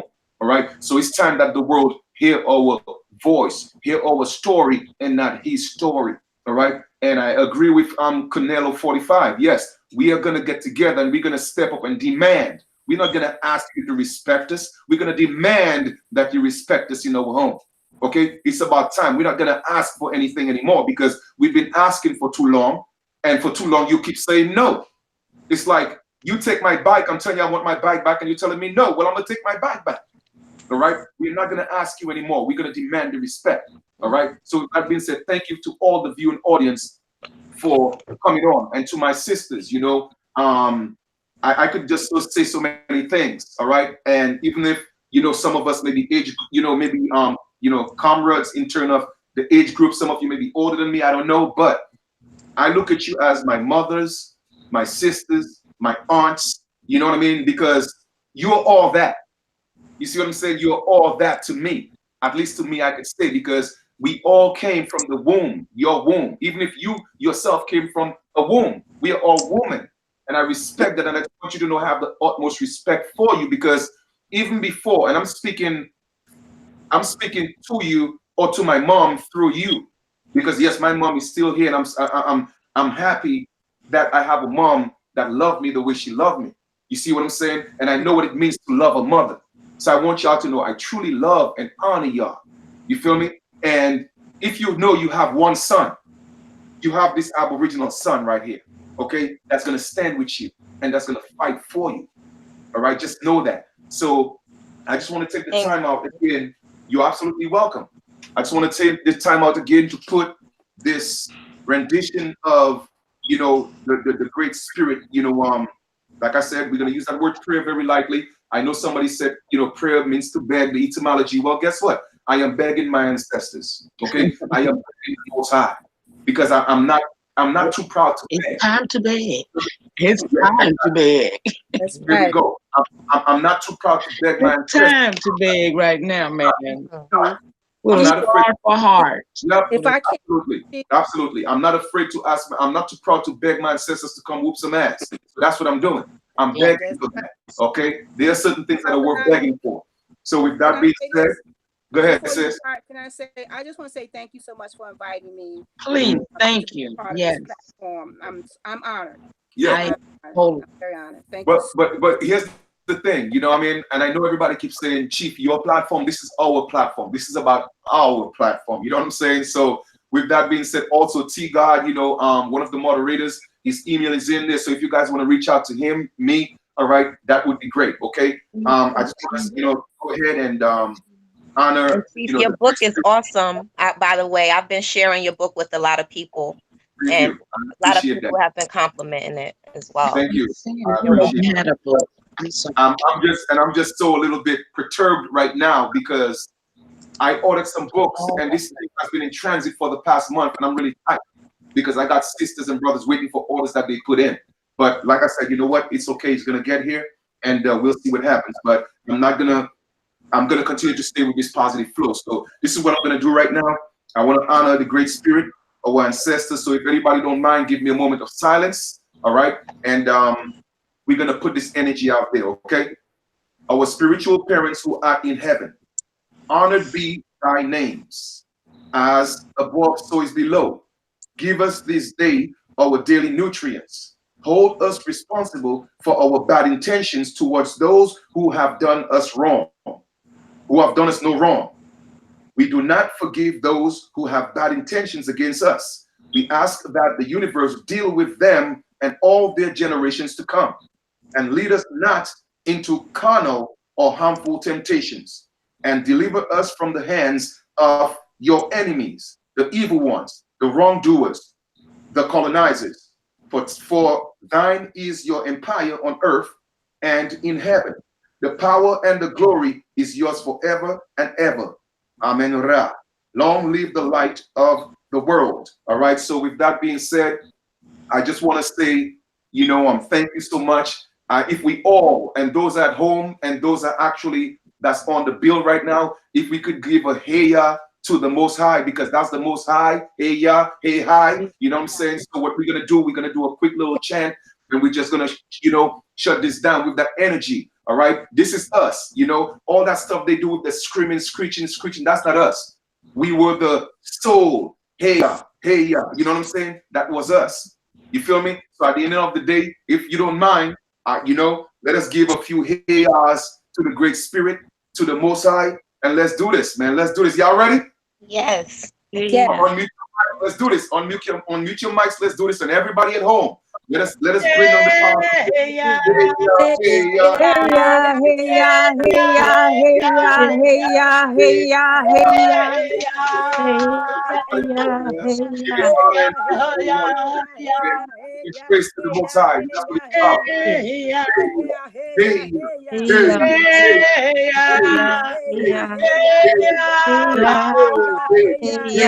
Hey, don't be ashamed. That's what I'm talking about.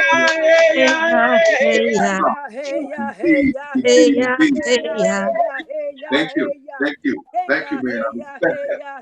There you go. Thank you, guys. Don't forget, we're gonna keep on promoting. We're gonna keep on promoting the powwow in Alabama. All right, we're gonna come up with a more comprehensive flyer, and we're gonna promote that for all those of you who are actually interested in the powwow in Alabama.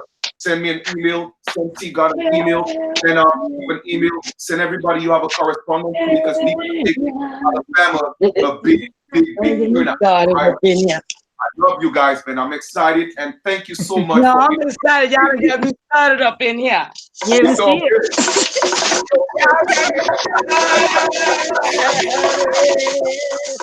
Yeah,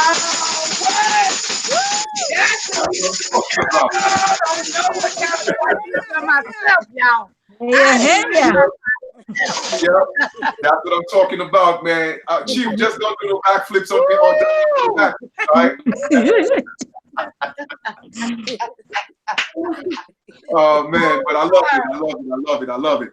Yeah, man. Thank you so much, guys. Thank you so much. Do y'all feel the energy, y'all? Yes. Yes, I do. Definitely. Same time, same face, same. You're absolutely welcome, man. This is all love. And like I said, we do this every Sunday, and then twice a week, we're going to do a rebuttal of their contracts. We're going to do a rebuttal of the rituals. So we'll all talk about that, and we'll make that happen. It's our time. Let's continue to rise. The American Take kingdom down. Here you go. We're here. Oh, y'all. No doubt. No doubt. All right, guys. So love y'all. Love y'all. Love y'all too. Thank you, sisters. I just want you to know that I truly love you guys, all right? Oh, likewise. I really do. Love you guys too. I hate to get out, but I know we gotta go. Yeah. Love you, Chief. The love, sisters. Love y'all. Love you. Y'all be safe, y'all. Reach out. Have a safe evening. All right, okay, there's a request that we say, we gotta, they say they feel in the hey ya spirit, so they want to hear it one more time. This time, Chief, get the drum, get the tap, let's do it. Yeah, let's do it.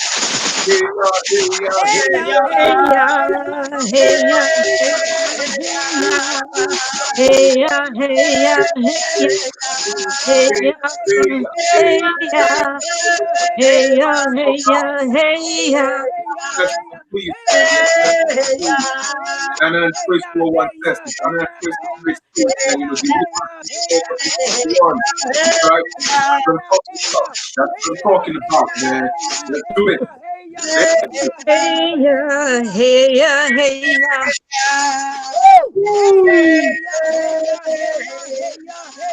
Hey ya, hey ya, hey ya.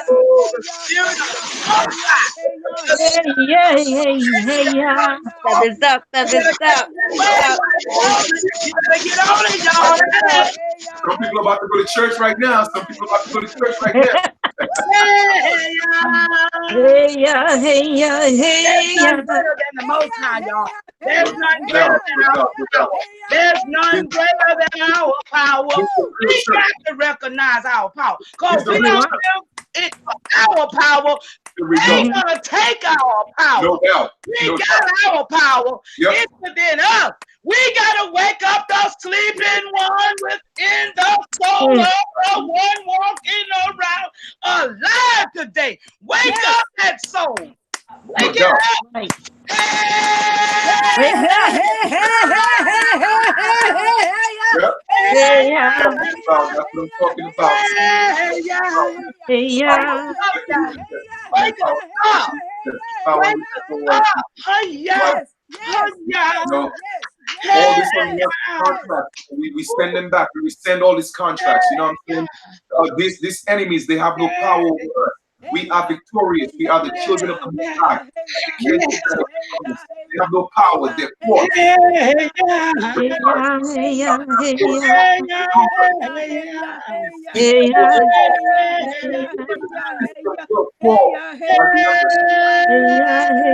ya, hey ya, hey ya. All right. Absolutely. All right. Well, guys, once again, thank you so much. And we'll do it. Yeah, y'all. There you go. Yeah. Indeed. Yeah.